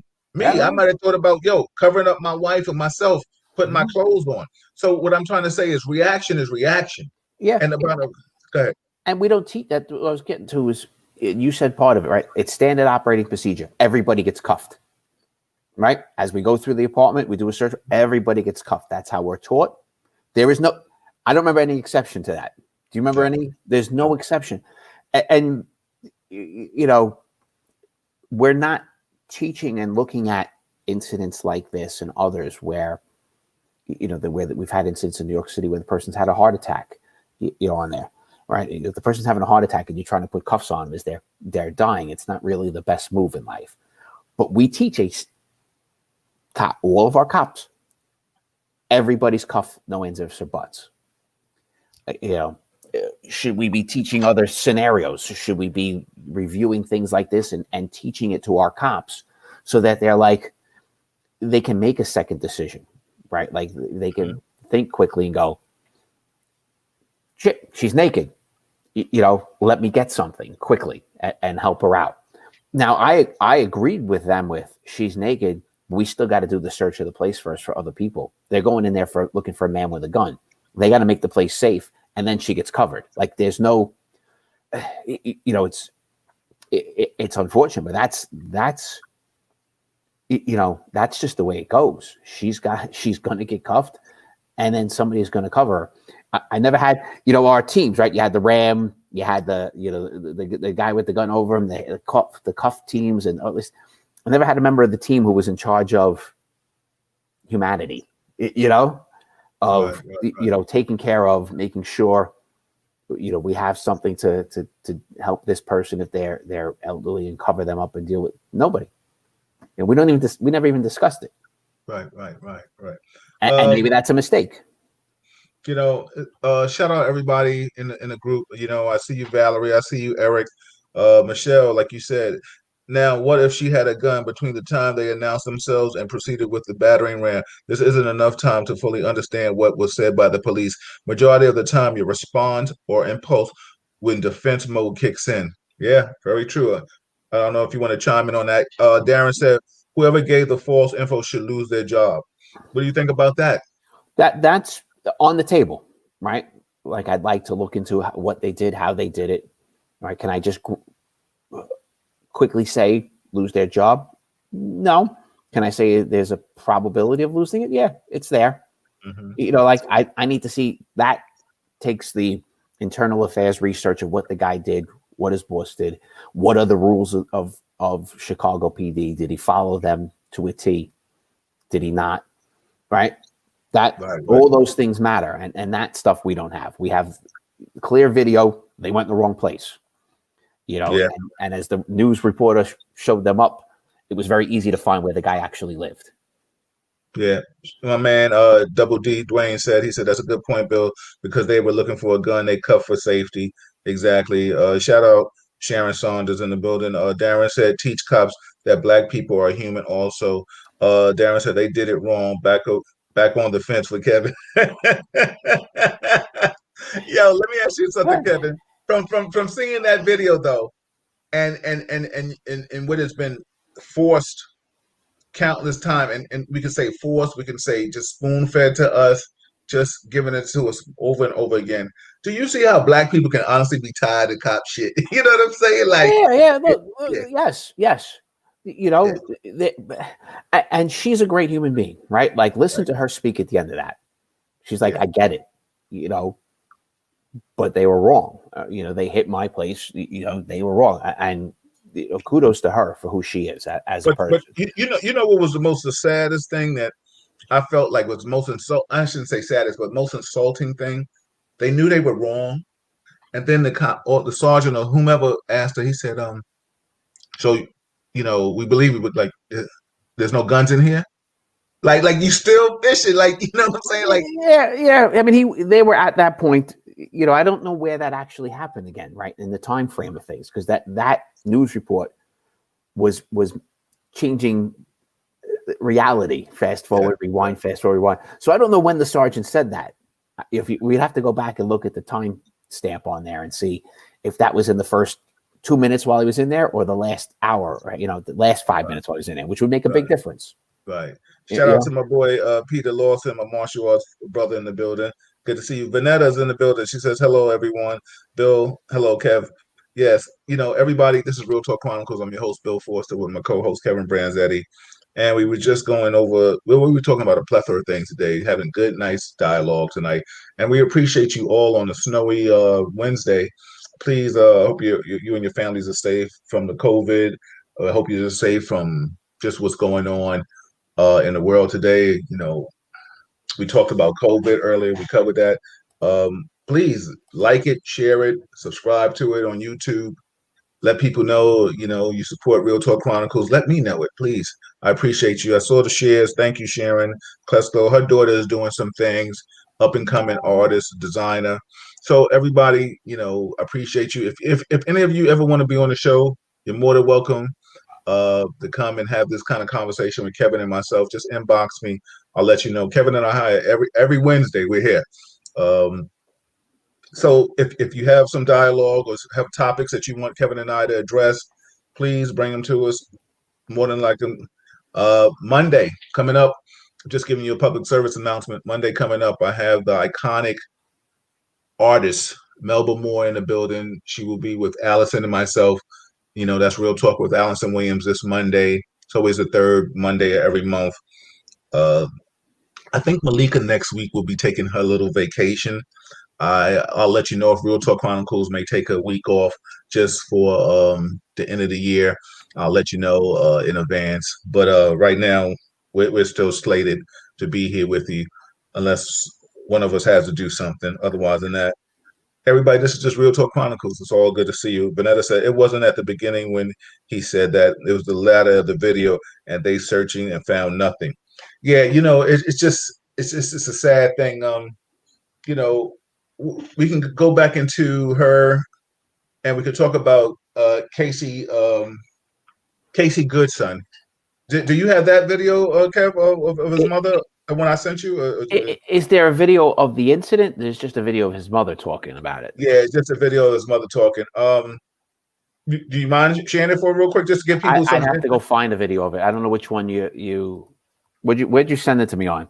You have this thing. You send some things on my work text phone, my real phone, some in text, some in Messenger. Like I'm sorry, I apologize. I thought put things all over the place. Yeah. I know. Vanetta said I would be on the show through YouTube. I appreciate you. Everybody, like I said, anytime that you have something that you want to talk about with myself, Kevin, please let us know. The whole gist of what Real Talk is about is just trying to be informative, to give you some insight. I will be doing a show on COVID-19. And when I say that show, I'm talking about the vaccine. Earlier in the show, I asked Kevin, for those who weren't here, would he take the vaccine? He said he would. I'm not. I had a big discussion on Facebook earlier in lieu of some people, my friends, people of color too, are willing to take the vaccine. And that's cool. I am not that person that's willing to take that vaccine yet. Kevin said he's willing to take the vaccine. He feels that it's all right. And correct me if I'm speaking. He said the fact that the time stamp on it, the fact that it was expedited faster than other vaccines, he doesn't have a problem with. I told him I have a problem with that. You know what I'm saying? So these are all the things that, I will be putting a show together. Shout out to my man, Peter Shue. Peter Shue and I have been talking behind the scenes. He is a person that has some strong feelings about the COVID-19, and I think he's been doing his research on it. So I will bring him on a show. I want to bring him on a show with some people that are in favor of the vaccine, and they can have their little panel discussion, and I'll moderate it. Some people feel that they haven't found anything that deters them. There are some people that, like myself, feel like, they just not with it. You know what I'm saying? I mean, there's a lot of memes out there and jokes about people taking the vaccine and turning into monsters later and stuff like that. We see a lot of we feel that a lot of frontline employees, civil servants, are kind of being forced to take it, and we found out that the military is not being forced to take it. It was a discussion about the person that I think from Pfizer said that he's not going to take it. Also, there was talking about the White House staff was not going to take it first. They were going to wait, but are they really not going to take it? Ro, would you say these cops need to be held accountable? There's no reason why that was the wrong address. Exactly. He said the video. Vanetta said the video left me in shock and mad. I just couldn't believe that they left her standing in her plane naked and handcuffed, in her place naked and handcuffed. Like no level of respect of decency. I couldn't believe it. A video was sent to me on Facebook Messenger with a lady standing in the UK, 100 people who took the vaccine and they died. Ooh, you might have to send that to me, sis. She said you had to research it for the info. I haven't searched it, but if it's true, the media is keeping it hush hush. I'm going to go with fake news. I'm going to throw that one right out there. Now I'm throwing my flag out. I'm not. Yeah. You throwing your challenge flag. I'm Like challenge that. flag that one. I'm going fake news. I'm not even going to research it. I'm just exactly. Yeah. Exactly. So I see you, Ronald Duncan Jr. in the building. What's going on, brother? It's always good to see you. So everybody, please, like I said, you're always welcome to join Real Talk Chronicles. If you have some topics that you want me to discuss, and after I, of course, I'll find out if it's really discuss worthy, I will do that. I mean, not that anything that you talk is not worthy of having a conversation, just does it fit what I'm trying to talk about? You understand what I'm saying? So that's no disrespect to anybody that's out there rocking with us. Lush, always good to see you, Ronald. Shout out to you and your family. It's always a pleasure, brother. I know you guys are still doing great things. Hopefully, again, we'll see each other at the dojo somewhere or at a seminar. You know what I'm saying? That this is crazy the way we living, and I hope you and your family are safe and blessings to you. Bush, Vanetta, it's possible if it's fake, but never know. Just saying, Vanetta, yeah, we'll check it out and see what it is. Everybody, like I said, this is the podcast. This is Bill Foster, it's Real Talk Chronicles. I'm co-host Kevin Branzetti. This is what we're talking about on Wednesdays. We're here every Wednesday. Kevin and I are every Wednesday looking for topics to discuss. 45 doesn't want to leave. He hasn't conceded yet. That's a topic. That's Kevin's boy. Now let me stop. That's Kevin's main man. You know what I'm saying? I'm just joking with Kevin. But we live in a world where 74 million people voted for him. So 70. The one thing he did do is he made people come out and vote for Biden. He did do that. He made people. They was tired of him. He made people come out and vote for Biden. And the bottom line is, he's out of here. Get him out of here, Jimmy. You know what I'm saying? What's up, Earl? I see you, man. Exactly, Ronald. Good word. Enjoy the show. Thank you, Joe. Peace and blessings. Until next time. Come back always, brother. You're always welcome. Great show, guys. Thank you, Nelson. What else, Kevin? I know you're still looking for that video, right? Well, I was reading through CNN does a what you need to know about that shooting article. Okay. So I was reading through it, and basically both sides agree there's no witnesses. Right, and that's it. Well, and there's no body camera. So where does this go? I mean, like I said, one more bad one. Mm-hmm. The coroner's report says all the shots were in the torso, but not what side, and they're not really that doesn't get released for 12 weeks. Yeah, we can't say that. I mean, there's a massive difference, right? If we're saying the guy was shot in the front, he had a gun, right? There was a gun recovered on the scene. Yeah, but he was a legal gun owner. Yeah. And something happened between the cop and the cop. Was another incident. Something happened between him and the cop. The cop followed him, pulled him over, whatever it was. He got out of the car. There was a shooting, right? The kid got shot, no question. Why did he pick him? What I got out of the police department had said was he had waved his gun while he was in the car, and that's why they went after him. I'm going to go with it was probably more of a road rage incident. that sounds more reasonable to me, but I don't know. Right? We don't know what. But did it, was it road rage or was he? Because was he walking? He said nobody knows this. No, the cop. This started in the car. That Casey Goodson was in his car. The cop was at another location, saw Casey, said there was something they saw with a gun, went after Casey. Casey must have been very close to home at this point, drove home. The shooting happens in front of his house. So there's something that got the cop to leave his first place to go after him. I don't know what, and they're not explaining it that well. They're saying Casey waved the gun, showed a gun, and that's why they went after him. Okay. They're not saying they went after him because they thought he looked like the guy. It's not a misidentity thing. And there was a gun, but the problem is, like the attorney for Casey's family says there's no witnesses, and the police department says there's no witnesses, except for the cop. Right. So well, let's say this though. The bottom line is he's in a right to carry state, right? We don't know. Let's deal with the facts of this. He's in a right to carry state. He doesn't have any priors. He did have a sandwich. There is no footage, right? So where do we go from here? You're the investigator. You're the lead investigator. So one, you want to hear different, right? Witnesses there. So there's no witness of the shooting. Is there a ring camera or anything like that? You got to look for all that stuff. Fine, we'll do all that. Did anybody hear anything? Did anybody hear the two of them yelling at each other outside in front? You want to know that. Where are the bullet holes? Right? If it's a man shot in his back trying to get into his house, that's much different than the guy standing in front of his house with a gun. I don't know. And those questions exist. What brought them from scene A to scene B? I don't know. What videos exist between there and there?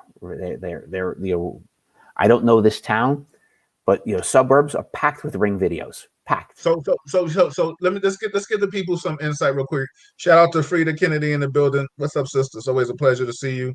Vanetta, we're going to talk about Florida doesn't want 45. I don't want them either. New York don't want them either. And Michelle, she said, did the officer have a body cam? No, he didn't have a body cam, Michelle. And they said, Michelle said there was an argument he made it 93. There is to be no residents living in Mar-a-Lago. If this is true, y'all president committed election fraud by voting in Florida when he was not legally a resident. Oh, what else did he not do illegally? So we're going to get back to that dude. But okay, so listen, I'm an investigator on the scene with Kevin and I. We're working. We're looking for any footage that can show us what happened that led up to these two individuals having some interaction. People have ADT and all these other home things. Maybe something might have seen this. Like Kevin said, we're going to try to find out if anybody heard anything. Because the bottom line is, this is the old cliche about a dead man tells no tales. Everybody, this is going to be bad because the bottom line is, this is the officer's word against his own words. Yeah. And the thing is, I had heard that the man had got Mr. Goodson had got shot in the back. I don't know. We can't go with that. And he might have. And shot in the back doesn't mean bad. It means could be bad. Well, I'll show you videos of guys shooting somebody in the back when the guy's firing the gun backwards, right? Like but that's having the gun. How you have them? Orange. That's a whole. Yeah, it's all matter how you have the gun. Does it? What I'm saying is, it's not 100% times where shooting in the back is bad. It's not 100%. Okay. All right. That's clarity. That's clarity. Of course, clarity. Because if I shoot you in the back and you turn in to shoot at me, it's a perfect shoot. But what I'm just saying, if my gun is in my holster, because see, people are putting out there in the universe that he had a gun, but then they fail to say that he was a licensed gun owner, and they fail. And see, this is why when I say how the media, you can say the media or whomever is distorting things, nobody is highlighting that the fact that this man didn't have a criminal record, and the fact of it is that he is a licensed gun owner. And see, this is where I'm not saying you. But here's my question, though. All right, he's a licensed gun owner. All right, I'm a licensed gun owner. You're a licensed gun owner. While I'm driving, nobody knows I have a gun, though. Nobody. No. When I walk into the store, nobody knows I have a gun. How did the cop know he had a gun? An arbitrary guess? So to me, it does sound like I have a little bit of leaning towards Goodson showed his gun. No, but why? Because the cop said that? No, because that's why they went after him because he had a gun. How would he know that? How would the cop know? If I'm a licensed gun owner, how would the cop know I have a gun? But first and foremost, let me just say this: was this cop in plain clothes, or he was in uniform? Because let me tell you, I'm going to tell you a story. Big difference there too, 100%. I've had one time in my life where street crime was out there, and they were coming down the street. And see, this is what happens when I have a lot of things with cops, and I'm not even going to say white cops, but most of the time, at those times, those are the ones who are working predominantly in those units. A lot of times, street crime and things of that magnitude. You want to roll down a window, you see somebody, and the fact that they look back at you, and your windows are tinted out, and nobody can see who it is, and you talk about, oh well, why'd you stop and look at me?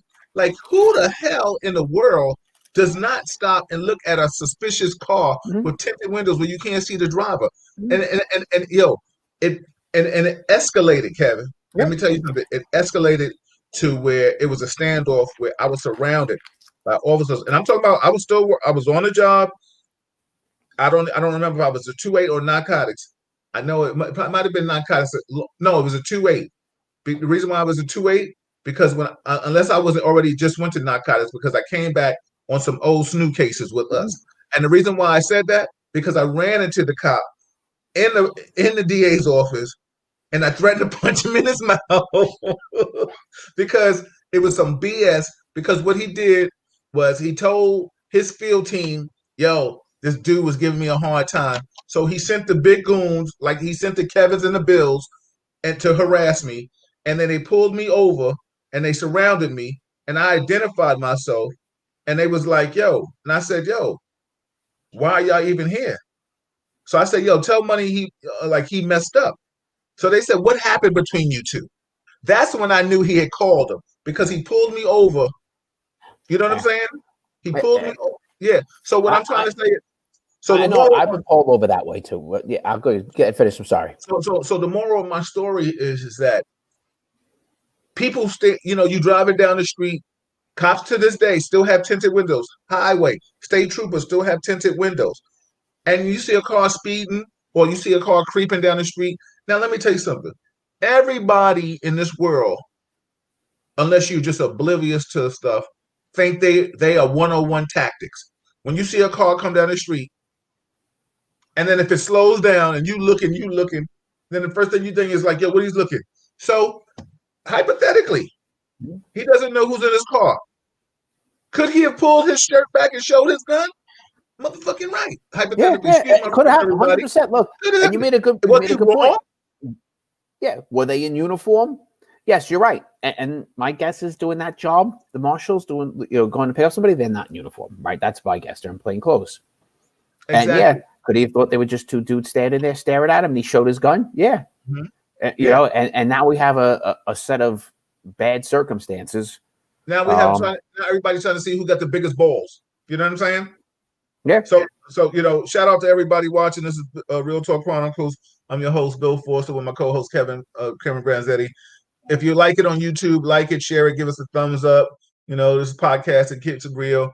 I see a lot of people in the building. I see Kevin Santiago. What's up, brother? It's good to see you, man. I hope you and your family are well. Let me go back and read some of the comments in here. No, Vanetta, he didn't have a Michelle. No, he didn't have a body cam. Vanetta said there's so many stories that are out there. No one knows the real story. No one knows the real story on this. Vanetta said, yes. And that's always the problem. Yeah, and you know what I'm saying? Vanetta said exactly, Bill. People are telling half the story. Vanetta, true story. True, Kevin. Yes, how did the cop know he had a gun? Darren, we don't know if the cop is telling the truth. We don't. And what's so funny? This is what's so sad about today's society. No one not, Kevin, I mean, maybe you might still, you know what I'm saying? You're giving him the benefit of the doubt that he's telling the truth. But the bottom line is, people of color, the first thing they're seeing right now is an unarmed man.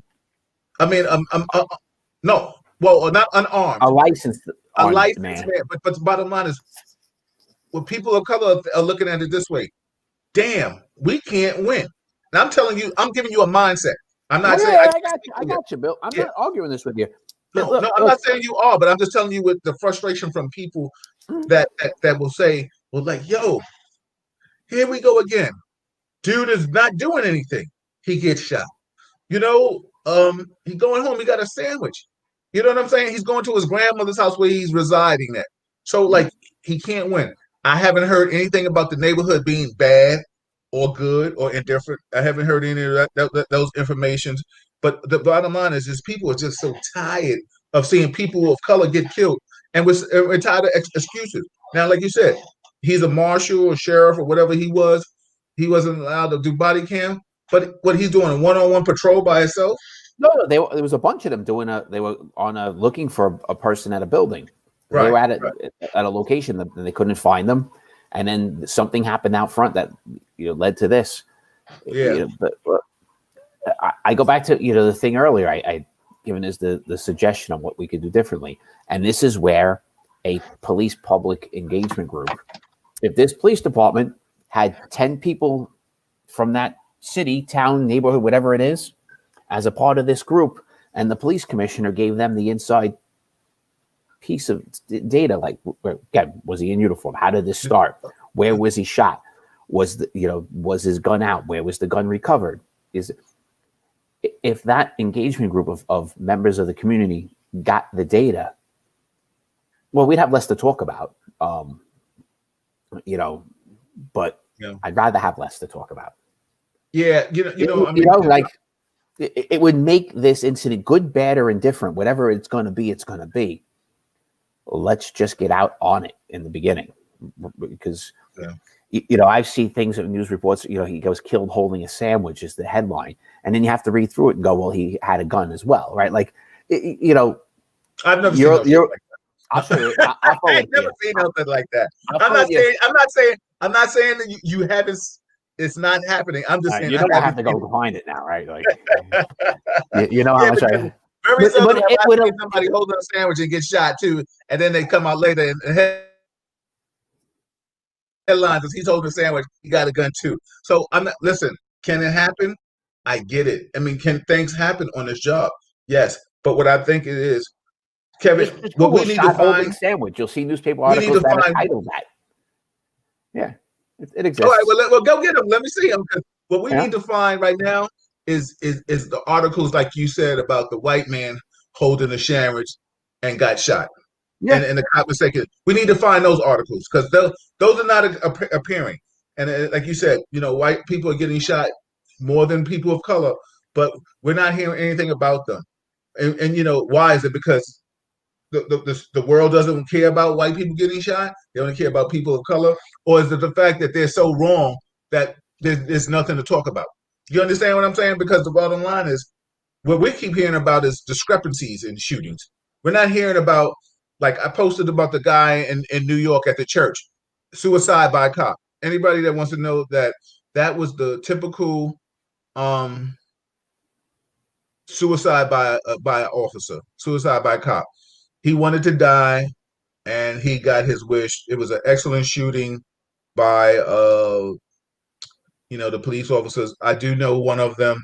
It was a detail. They were having something in the church, and very close to home. Thank God no one was hurt. But what's so funny? Just in summation of that, why is it that when a shooting like that happens, everybody has to say, "Oh, it was a good shoot for the officers"? Like, who's saying that? Huh? But who's saying that? It's a good shoot. No, when I posted it, people were saying it was a good shoot. Bill, but you could post it and get people, to comment on every direction.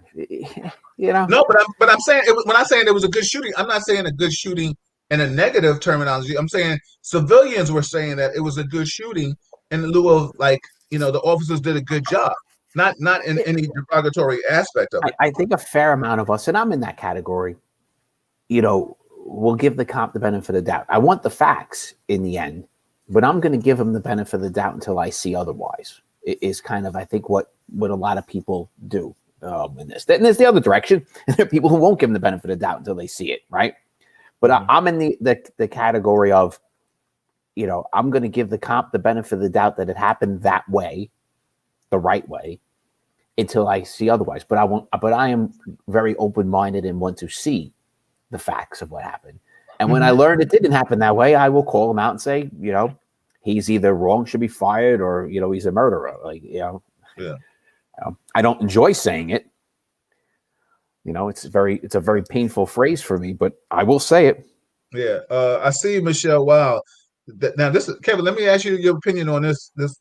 My friend right here. She says, "I'm a licensed carrier, and I don't carry anymore because of the situations with the police. Although I don't do anything to get me pulled over, but you never know. I'm just saying. What do you think about somebody that's licensed, but is fearful of just what can happen as what she's feeling, and we can't disregard her feelings. You understand No, you what I'm can't. saying? They're there. They're real. The feelings are real. I'll argue that the numbers don't go to it, right? The amount of people killed here by cops compared to the amount of, and we just use people of color in this country. Like statistically, the odds of you being that person is very, very minuscule. Killed by a cop. Being killed in the commission of a crime as a victim, you have a far more higher chance, right? So, in my opinion, keep your gun. But be smart and understand that. Well, I've been stopped. Eddie C and I, Lower Manhattan, by multiple cops at gunpoint, right? Because they saw his gun sticking out his back, right? So then next thing you know, we got guns in our face, each direction. Whole group of them came. Be smart how you carry your gun. Because even with us, right, like we're two white cops, as white as you get, right? Eddie C and I, and we're in Lower Manhattan, and we had a team of cops pulled out on us. Right. It'll happen. So my advice there is keep your gun, keep it concealed. If you get pulled over, do all those things we talk about you should do in life, right? Turn your car off, roll down your windows, put your hands in a visible area. I do it every single time I get pulled over. All my windows are down. My car gets shut. Normally, I pull over before the cop even pulls out. Okay. And they know what they walk up to the car going, "Where do you work?" They know.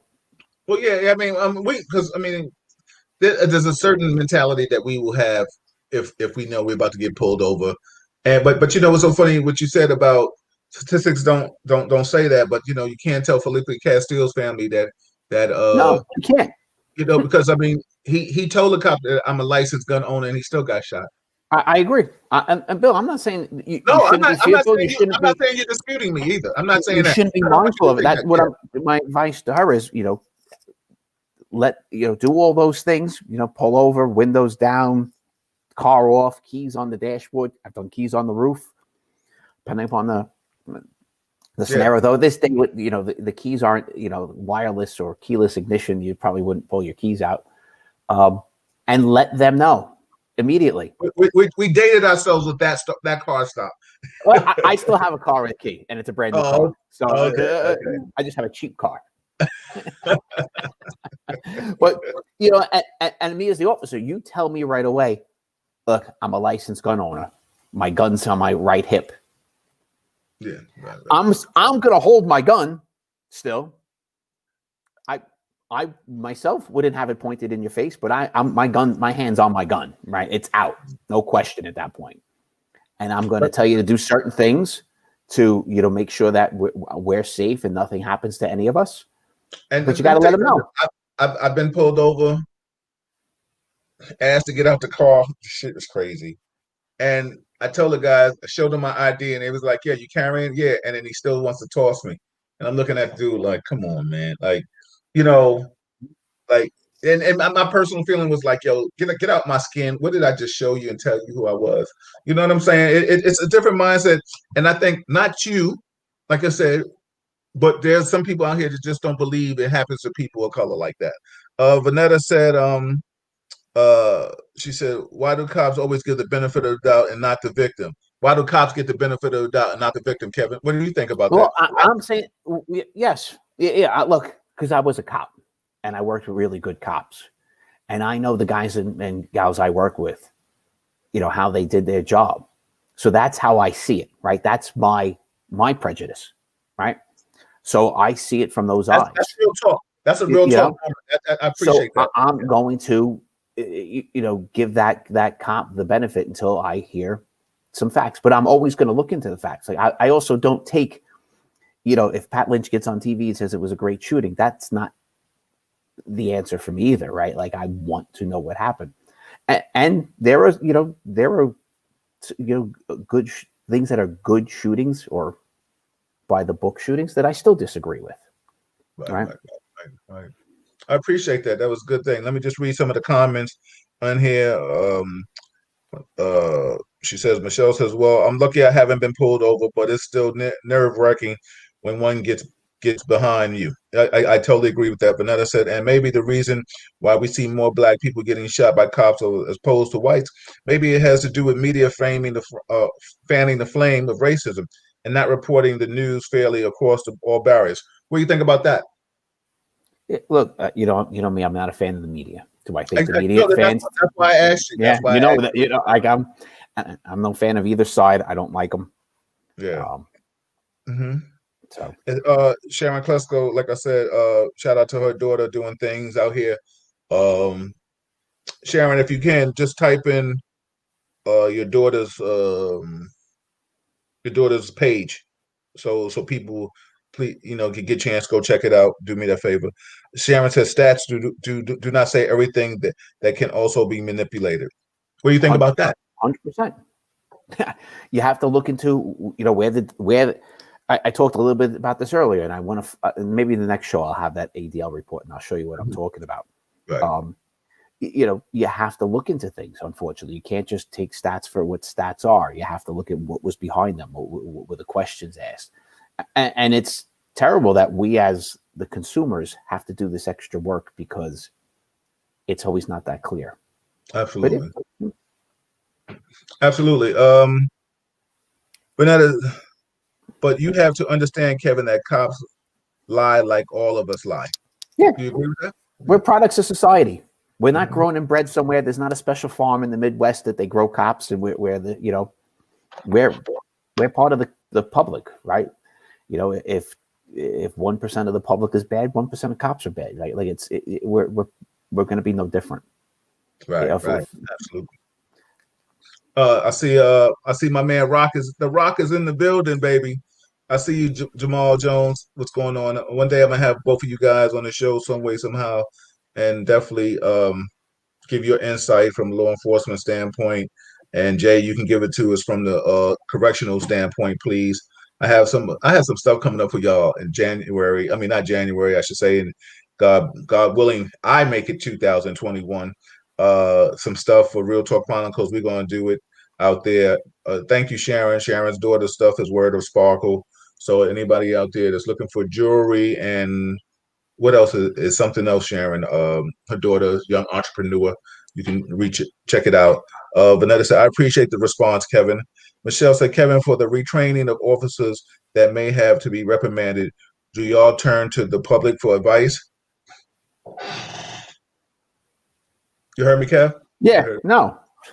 We don't, and that's part of our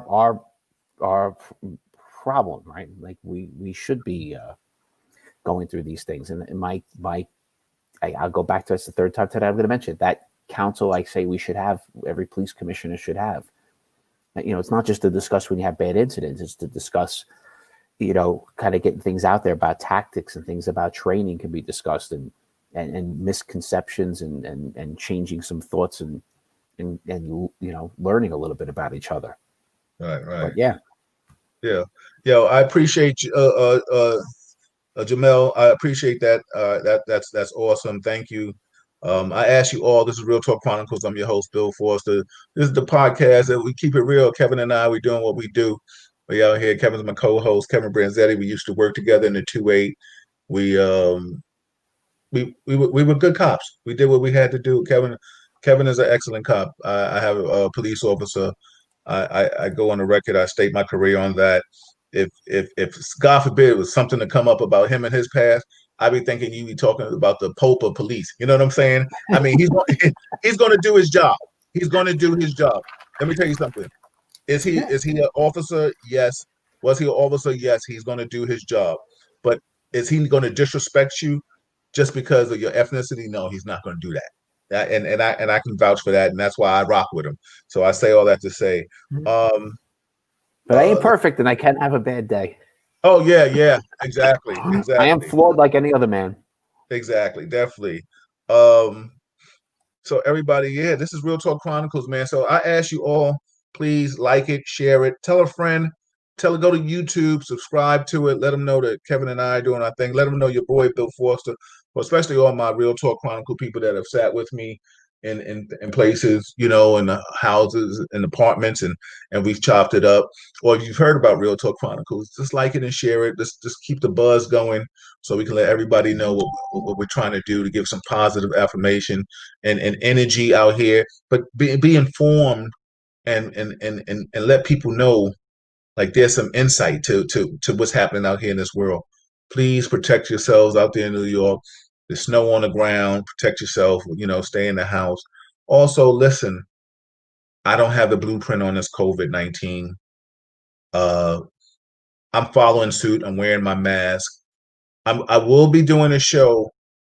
I'm not going to promise it's by the end of this month. I don't know that yet, but definitely in January there will be a show about the vaccine. I'm trying to build a panel of people that are nay and yay. I won't go too crazy with it. Maybe the most I'll do is 4, 2 and 2, and I'll be the moderator. And if I do it on a Wednesday night, I'll do it with Kevin, and we'll both be moderators. You know what I'm saying? And I will be doing a show on financial literacy. So there's some stuff coming up next Monday coming up with Real Talk with Allison Williams. We have the iconic artist. I'm gonna call her my sister. Melba Moore will be in the building. If you want to look at prior Real Talk Chronicles shows, go to YouTube, Real Talk Chronicles. I just came off Monday. I had the iconic legend video music by Ralph McDaniels, Uncle Ralph in the building with the crowd motivator, original DJ Ace. So, we doing our things, man. We doing some stuff. We every Monday, the first Monday of every month, I have the Assemblyman Al Taylor. Kevin, if you ever want to chime in on that on a Monday, ask the politician any question, you're more than welcome. The beautiful thing about that with Real Talk Chronicles, everybody's interchangeable. You know what I'm saying? Once you're on the show, you're always welcome to come back and converse with anybody at any given time. Michelle said, "When the CEO of Pfizer takes it, then I will consider it." I got it. Good point. Exactly. Solid answer. Can't argue that one. Hey, Jay said, "Hey, I would like to know what you feel the difference is when you came on the job and dealt with the community as opposed to officers now dealing with the community and especially people of color." I'll let you go first on that, Kevin, and then I'll answer it. So the question is, what I wish today, Bill, was I wish I had spent the last year on the street, like another one more year at the end, because it's when you and I, Jamal, the whole bunch of people on here on the street was in the 90s, and we were taught right by the right people, right? And that's what this all comes down to: taught right by the right people. I can't say the guys in the 2-8 today are not doing it right? Like I can't say they're not. And I said I wish I did my last year back in the 2-8, so I'd have a real comparison in life of how was it in 1994 and how was it in 2020.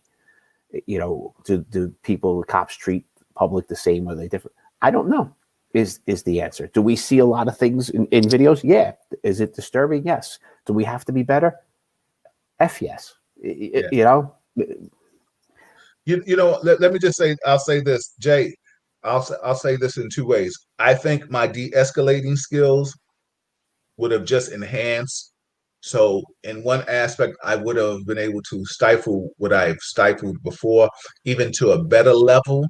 Do I think I probably would have been jammed up and lost my job, God forbid, due to the things that I see out here today that I would have not tolerated. I wouldn't even let it happen to Kevin, or Kevin wouldn't have let it happen to me. So, do I think I am an asset to the street? Absolutely. Do I think I still can put on that uniform and walk down any street in any hood and handle the street without violence? Yes. Do I think I would have got tested? Yeah, but once you get tested, and Jay, you know how it is.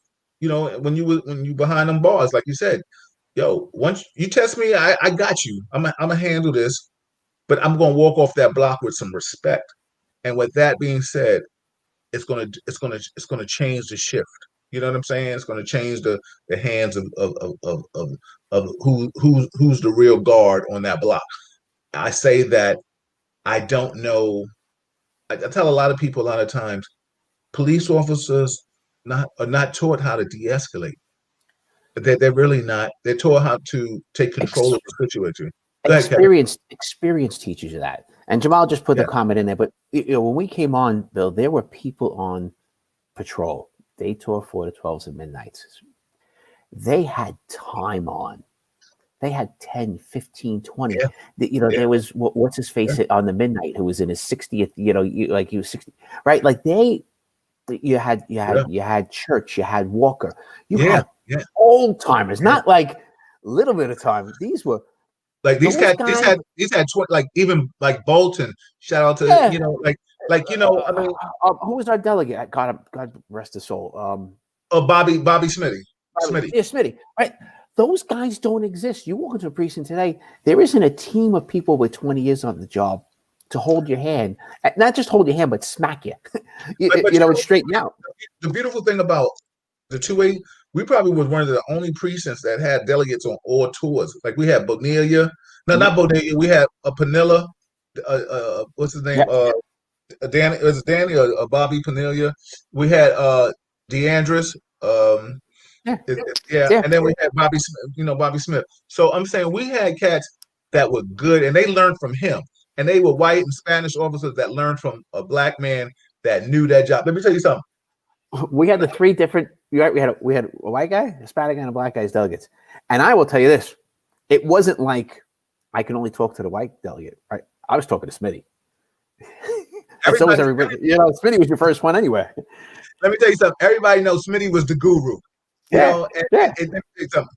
If you wanted to keep your job, not that, and I mean Bobby and not Bobby, DeAndres and all of them, they listened to Smitty, but they learned very well. You know what I'm saying?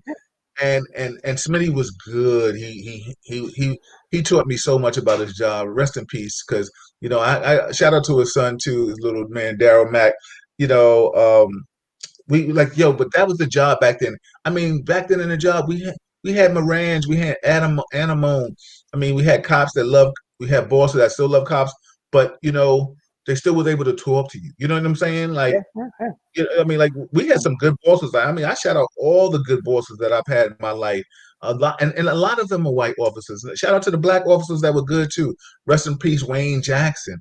You know what I'm saying? Looked after me, but like the Tiffany's and the Maseratos and the Anamones. You know what I'm saying? Like those were good bosses, man. They were good people. There was people, but they were experienced, and experience teaches you how to de-escalate. You could train all you want till you're blue in the face, and it's nice. You learn some stuff. I took all the verbal judo classes, and most of the time you spend in those classes, you're laughing, right? You're goofing off because the instructors are teaching you. The instructors who are teaching you have 8 minutes on the street, so you have no respect for them. But you learn it when you're working and walking around with senior guys, because, like I said, they're going to handle the thing, and if you act inappropriately. I mean, I got my butt chewed out in the locker room a few times by senior guys, right? They let me have it. They let me know. Well, how it goes. I mean, and Jay, to go back to what you were saying, shout out to Mashira. I see you. Melba Moore, everybody. We have the iconic Melba Moore. She is in the house. She will be here Monday. Real Talk Chronicles with Allison Williams and myself. So Melba, we look forward to seeing you. It's always a pleasure, sister. But like we were saying, everybody out there, you had senior officers pull you to the side, be like, yo, listen, what are you doing? Don't be a cowboy. Calm down. Understand this. Do the job right. We had shout out, and it was a beautiful, like, that's the one thing I loved about the 2A. And I'm so glad I went there and started my career, because white, black Spanish officers, they had your back. You know what I'm saying? And the ones that didn't, you knew they stayed away from you. You understand what I'm saying? So shout out to the 2A officers that are in the building tonight. Rodriguez and Kevin, it's good to see you. Everybody chime in, listen to Melba Moore Monday. Melba got some questions for you. I know we're going to talk about your beautiful career that is still going on to this day. But I'm going to ask you about your police stuff too. What do you think about things like that? So everybody, we have the iconic legend. Melba Moore will be in the building. Timeless voice sounds just like her record. Last time I heard her sing. So Vanetta said, don't have to have that in the police department now, and at least it doesn't seem that way. No, I don't understand, Kevin and I. Before we get out of here, Kevin, do you have any idea why the police departments are the way they are today? Well, with the youth of it, not many senior people. I'll tell you, it's going to get worse, because it's not the era to be a uniform cop, right? Like, I would want no part of being the street cop today. It's as tough a time to ever work as a city cop. So my goal would be to do a good job and get myself somewhere else off the street. And I think you're going to continue to see that. So the change isn't going to happen right now. Like Jamal said, he said, one thing I learned in my time as a correctional officer, and the experience definitely didn't have a color. It sure didn't. Listen, because the bottom line is everybody wanted to go home. I can think of all the officers, white, black, Spanish, whomever, that taught me the job. And there was always I take care of you. Like I said, the one officer, the few officers in there that I don't care if I speak to this day or who they are, it is what it is. But for predominantly, listen, we played ball together. We hung out after. You know what I'm saying? Like there was a good relationship. If we thought you was racist, we didn't stay away from you. If you didn't like me because you thought I was a perp with a badge, you know what I'm saying? And that was all right too. I mean, was there racism in the precinct? Absolutely. Yeah. Kevin and I were there some angry, nasty guys in there too? Yeah. Absolutely. Were there people you just if I was on the street and I got stopped by that guy, would I hate him? Yeah. Yeah. Because you hated him as a cop, and you was a cop. So you definitely hated him if you was civilian. So I say all that to say, I mean, this is what I try to explain to everybody a lot of times. Don't think all officers, and Kevin, this is maybe we could chime on this before we go out of here. See, this is, I think, a difference in a lot of African and Latin officers, and I put Latin in there, but sometimes Latin officers jump both sides. They play that central role, like you say, and then some white officers have great, central ideology, and they come on a righteous side too. But if you didn't like somebody, you didn't have a problem telling them. You stayed away from them. And some people think like, oh, well, what about this officer if you found out about that? Listen, you stayed away from the people. There are officers in that precinct that when I worked with them, it was a nod. You know what I'm saying? Yeah. They ain't like me. If they didn't like me because they thought because I was black, or they didn't like me for whatever reason. Because you were Bill. Exactly. Yeah. But it was a nod. But could it be a time when somebody could get checked if they wanted to get checked? I mean, all they had to do is find out that you said something about you. Like I tell everybody, me and my old partner, Frierson, you know what I'm saying? They wrote our names on the bathroom walls where only cops go. Forster and Frierson, perps with badges. And then Al and I, what we do, we went around and started stepping to officers and asked them, yo, did you write that? And if you did, we was going to punch you in your mouth. Right? It wasn't what it was. It was a real story. I got to confess. Huh? I got to confess. Go ahead. Okay, well, I'm coming to see you. I love you, but I got to touch you. Listen. But what's so funny? was. Yeah. So was there racism? Yes, it was. And did we handle it a certain way? Yes, we did. I mean, people pulled us to the side, be like, yo, what are y'all doing? Y'all gonna lose your job? Because people writing your name on the bathroom wall. We was like, yo, we ain't built for that. We ain't built for that grammar school shit. You know what I'm saying? But the bottom line is, I've worked with beautiful officers like Kevin. That's why we're here to this day, rocking together, trying to make the world a better place. A lot of beautiful white officers out there, and I say that with no hesitation. A lot of beautiful Latin officers, a lot of beautiful Black brothers and sisters out there. Especially shout out to the female officers, because y'all got a hard way to go too. Because there's a lot of male officers that won't want to work with you and your own ethnicity. And Kevin, that's true, right? So, shout out to the women out here that's making a change and doing what you got to do. Kevin, before I read some comments, before we get out of here, like he said, Jay said, hey, one thing I learned, like he said, he read that. Rock, he said, police departments are the way they are because of changing dynamics. Exactly, Rock. We're going to bring you in the building one day. Rock, former narco ranger, former 4-3 officer. Yeah, Sharon, that's the way it was. Exactly, Michelle. Got to take it to old school, because let me tell you something. It's a shame that sometimes violence makes a lot of things easier. If a person's scared of you, and that's what we should try to tell people. I used to tell people all the time when people out there talking about, cops, you a sellout, you Tom, Dick, and Harry, and then I'd be like, wait a minute, I'll go to the precinct and I'll scrap with a white officer or a Spanish officer or a Black officer if I think he disrespected me. You know what I'm saying? Like, Kev will tell you, like, we had a sergeant, excellent sergeant to work for, money hungry. He gonna get you paid. Yeah. Hey, excellent sergeant. You know what I'm saying? I told him that. But let me tell you something. Did he teach you the street? Unequivocally. Is he the best, one of the best officer sergeants to work for? If you want to get paid, you might be afraid to lose your job. but Kev, pound for pound. Did you imagine him with those water bucket incidents? Oh my God. No. We'll talk about that offline later. Yeah. Let me tell you something. Pound for pound, he was what you call old school. Yeah. And anybody that worked in the 2-8 with us, they know who I'm talking about. Let me tell you something. He's old school.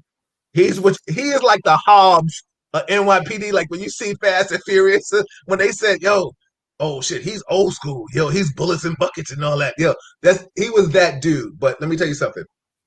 You wasn't scared to go through a door with him, though. You know what I'm saying? You wasn't scared with that. Yeah.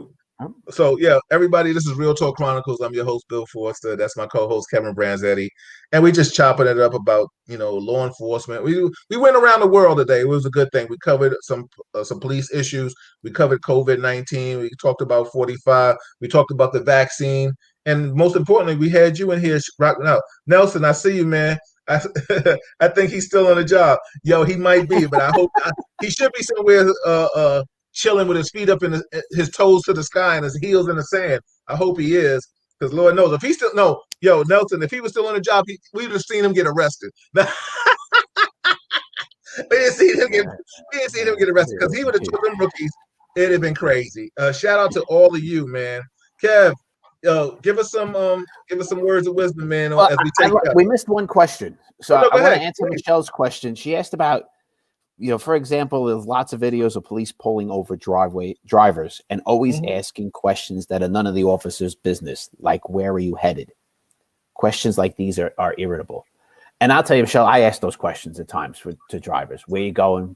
And what it was based on, where we worked. So you had in the 2-8, you had a lot of people coming from over the bridge and upstate New York to buy drugs. So when you pull the kid over, you ask him one of those questions, right? Where you going? What are you doing? And those answers would make zero sense. Where you going? I was going out to the store. Where you going now? I'm heading back home. Where do you live? Westchester. They would come up with the dumbest answers. Now, I'm going to say this from a Black officer standpoint, a black man. That's the first time I've heard somebody articulate it in a way that it made some kind of sense. But the bottom line is, you like when I've got pulled over and somebody said, "Oh, where you going?" And I had to tell them, I was like, "Well, I'm going to the gym." Oh, and then they laughed, and I was like, "Well, you asked." You know what I'm saying? But then, It's not like, every car stop. yeah, but you know what's so funny? I get the car stops that fit those kind of questioning. But what I think Michelle is saying, and Michelle, correct me if I'm wrong, put a thumbs up or a thumbs down if I'm right. Are you saying, like, when a white officer, or not just the single out white officers pulling over people, but an officer, we'll just be fair, an officer pulls you over and you look like you belong, but he's just pulling you over and then he asks you, where you going or where you coming from? Because, like, come on, B. Like, what you pull me over for? You really didn't pull me over to ask me where I was coming from and going. You understand what I'm trying to say? So, Yeah. like, and you don't know. First and foremost, there isn't anybody that gets pulled over by law enforcement that their fear factor goes up. It goes, and this is Mine before too. shootings Nervous. I've been have. nervous more often than not. It actually took with age where I started to finally calm down. But I'll tell you, as a young cop in my 20s and my 30s, my heart would race when a cop pulled me over. Right. So I think that's what I'm trying to find out.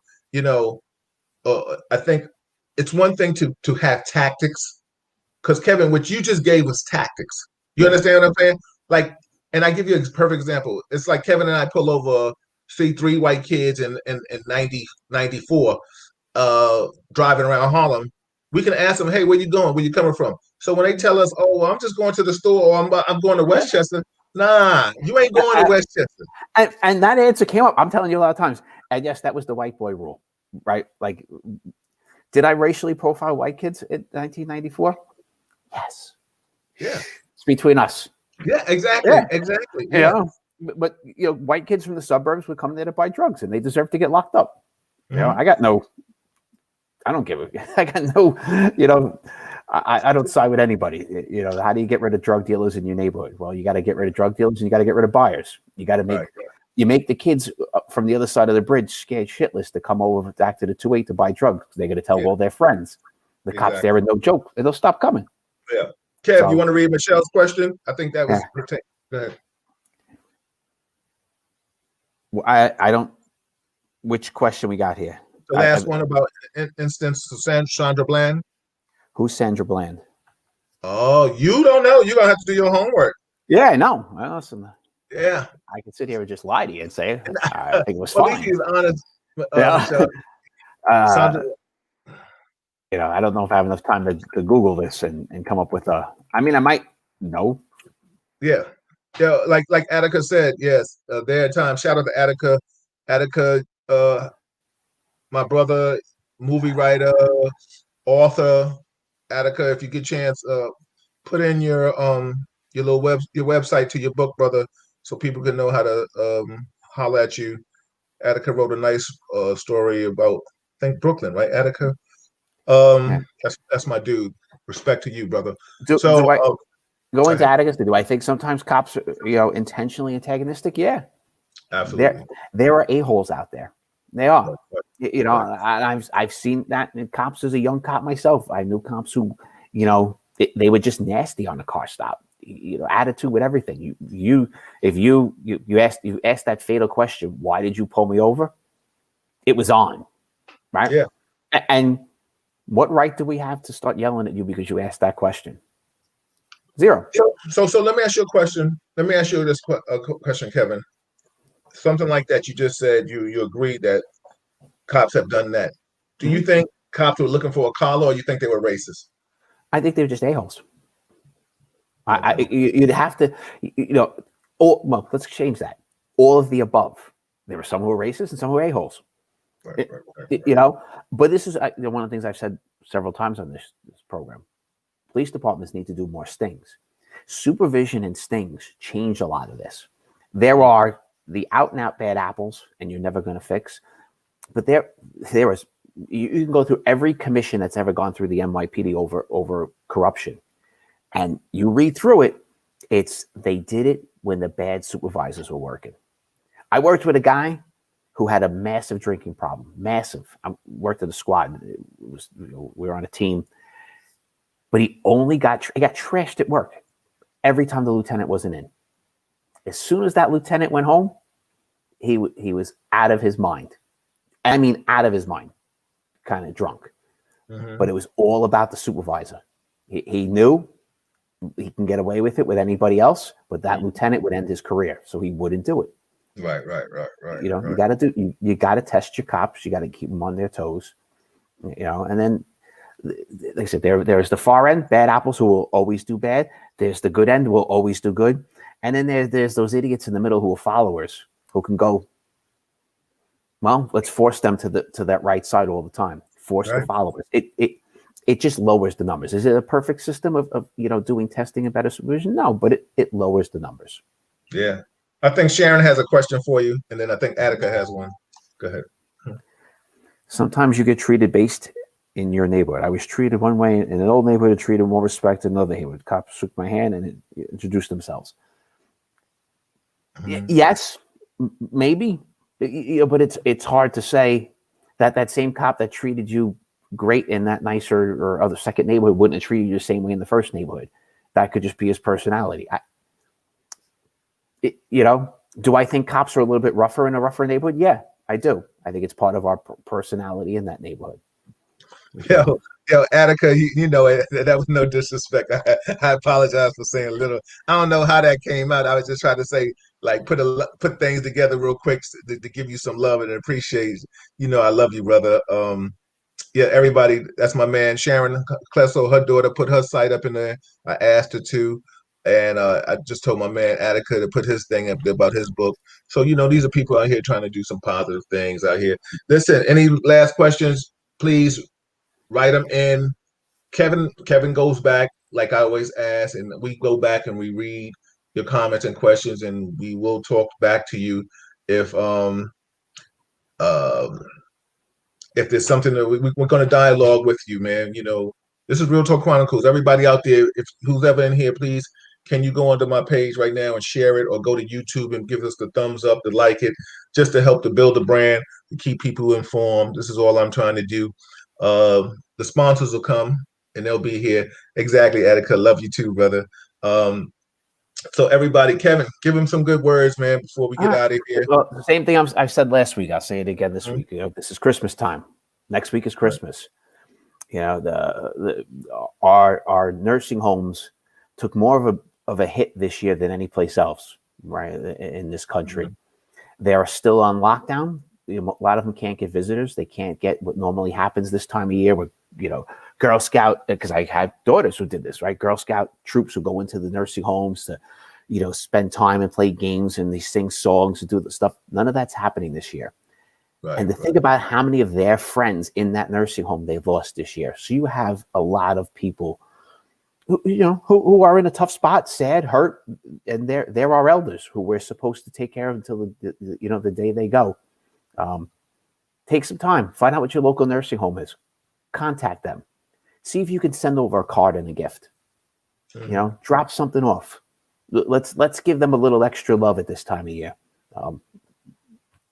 They deserve it. I'm just gonna say this. Vanetta put up a good question. We will talk about that next Wednesday, Kevin. All right. Yeah. That's a deep topic. Thank you, Vanetta. That is an awesome topic.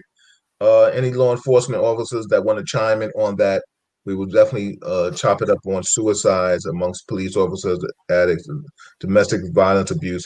We'll talk about that inside part of that law enforcement that changes a person and their mentality. Everybody, this is Real Talk Chronicles. Shout out to Melba Moore that was in the building. I will be interviewing along with Allison Williams and Real Talk with Allison Williams. We will have the iconic Melba Moore. Do your research. If you have some questions, please have them ready for her Monday. I will read them to her. Don't ask out on a date. I don't know if she want to go with you. You know what I'm saying? And don't ask her to sing online. But everybody, this is Real Talk Chronicles. So I ask you all to like it, share it, subscribe to it on YouTube. Shout out to my lovely wife holding it down on the other side, doing what she does. I think next week she will be taking a break for Christmas from her small business segment. Next Wednesday, Kevin and I will be back right before Christmas, right, Kevin? We're going to be back, right? I'm in. We'll in for that. So we will be talking about suicides and stuff like that. Shout out to Brian Davis in the building, 2-8 in the building. I see 2-8 family strong. Appreciate you, Brian. You're gonna have to go back and look at some of the sites. This is Real Talk Chronicles, everybody. I'm your host, Bill Forster, with my co-host Kevin Branzetti. Stay dry. Do what you got to do. Protect yourself. Be careful out there. There are people around the holiday season. Crime always goes up. People are trying to take from the rich and give to the poor. We're not co-signing that. Right now, there are people out here that still don't have jobs. Like Kevin said, if you can support your local restaurant, if you're able to do that, support people. A lot of times money was scarce on everybody's accord. Not everybody is getting a paycheck, and sometimes that paycheck you are getting is still not enough to feed your whole entire family. So I get it, got it. Everybody's out here. Please, if you need a website, reach out to my wife, Design Interactions. She's done it for corporate America many times. She embarked on her own career. So that's a beautiful thing. Shout out to her art gallery with her and her mother, Soft Illusions. You can go online, softillusions.com.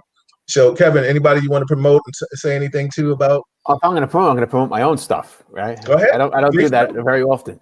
So in my spare time, I'm the co-founder of an organization called the National Child Protection Task Force, and I'll put the website in there. We're a bunch of professionals who go out and help law enforcement all over the country with missing, exploited, and trafficked kid cases. We've helped in hundreds of cases this year. There's a lot of work to be done. A lot of time gets spent on it, but it's you can't get a better cause than that in this world. Kev, so I'll throw the website up there again. What got you involved in that? Huh? You know what's funny? I was at a conference, and I sat in on a class with now has become a very good friend of mine, this gentleman Kevin Metcalf, and he told me he's a prosecutor from Arizona. He told me what he was doing, and he was doing some cases where he was helping law enforcement with some abductions, and these are live abductions where it's 14-year-old girl meets 50-year-old creepy guy. She runs away in the middle of the night and gone, and the only thing you have is a Snapchat username for the guy. That's the only thing you've got figured out. We have nothing, and it takes many years of doing a lot of these things, which I've been doing for a long time with the cyber investigations to chase him down. And Kevin was very good at it. So we blew it up. He was helping here and there with cases, and then we just started bringing in lots of other people from all sorts of corporations and law enforcement professionals and private entities. So now we have 100 and something of us who are on call 24/7. So when an abduction case comes in tonight from Toledo, we get called, we're going to be on it and helping them. So Kevin, let me ask you a question. And before we get off, definitely, if it's possible, if it's not next week next week, if you want to give us some more insight on exactly what you do and how people can help. And then in the future, if maybe, if not by the end of this month, because I think we only got 2 more shows for the end of this month, maybe 3 counting. In January, maybe you can get another person that helps you with this, and you can come on and we can discuss this in more detail, because this is paramount too, about abductions and things like that. And shout out to the lady that you brought on the show that time. It was great information. She's part of our organization, Barbara Wilson. Yes. Yeah. So I think people need to understand people are still getting abducted. I think so maybe you can give us some insight on a show like that, just the do's, the don'ts. What should parents watch out for with their kids online chatting, or whom they chatting to? Let me tell you something. Like you're the closest to Dateline we can get right now. You know what I'm saying? So runaway. The short of it is, runaways are where trafficked kids come from. It's not the movie Taken. It's not. Well, we all worry about our kids, and I got 4 of them, so I worry about my kids. I worry about my kids. They go out. I worry about all this stuff. The truth of it is, where sex trafficking comes from is runaways. And in general, across the country, we don't treat our runaways as a priority. So we're trying to make a difference in that direction. So we do some stuff. We're trying to teach law enforcement to be a little better. We're helping them, and we're doing lots of free training and some crazy things. but that's the big one. It's our runaways that are the biggest problem. Awesome. I appreciate you. Thank you for everything that you're still doing. Shout out to the my man Prentice in the building, man. 228 has been in here strong tonight, man. Shout out to the 28, man. Nelson, we saw you. Brian's in the building. All love, man. And shout out to everybody that's having a small business. Sharon the daughter doing it. Attica's doing his thing. Shout out to Vanetta, Mark, Harold. Harold, I see you, man. What's going on? I'm just trying to give everybody some love, man. Please give it some love back. If you like it, man, just share the podcast with Kevin and I doing. Go to YouTube, push the thumb up so you can get subscribed to all the shows. Shout out to Melba Moore in the building. She will be here Monday, the iconic Melba Moore. I just did. If you can go back, if you go to YouTube also, you can look, you know how YouTube works. You can look at the old shows that we did. I just did Uncle Ralph Video Music Box. So we're doing a lot of things. Shout out to Michelle, Ivory, Jones. Appreciate you. Vanetta, Mark, always my dude. There's so many of you. Thank you for chiming in. Thank you for the people that was watching behind the scenes. It was just a pleasure. Mashira, I see you. Jamal Jones, Jamal, it's always a pleasure, brother. Just shout out to all of you that are showing love. Stay dry. Do what you got. Rock, I see you in the building.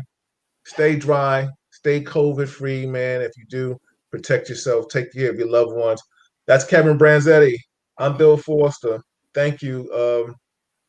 Listen, Real Talk Chronicles. We'll see you Monday, right? Everybody stay safe, man. We out of here. Good night, all. Good night. Let me dance that and then out of here.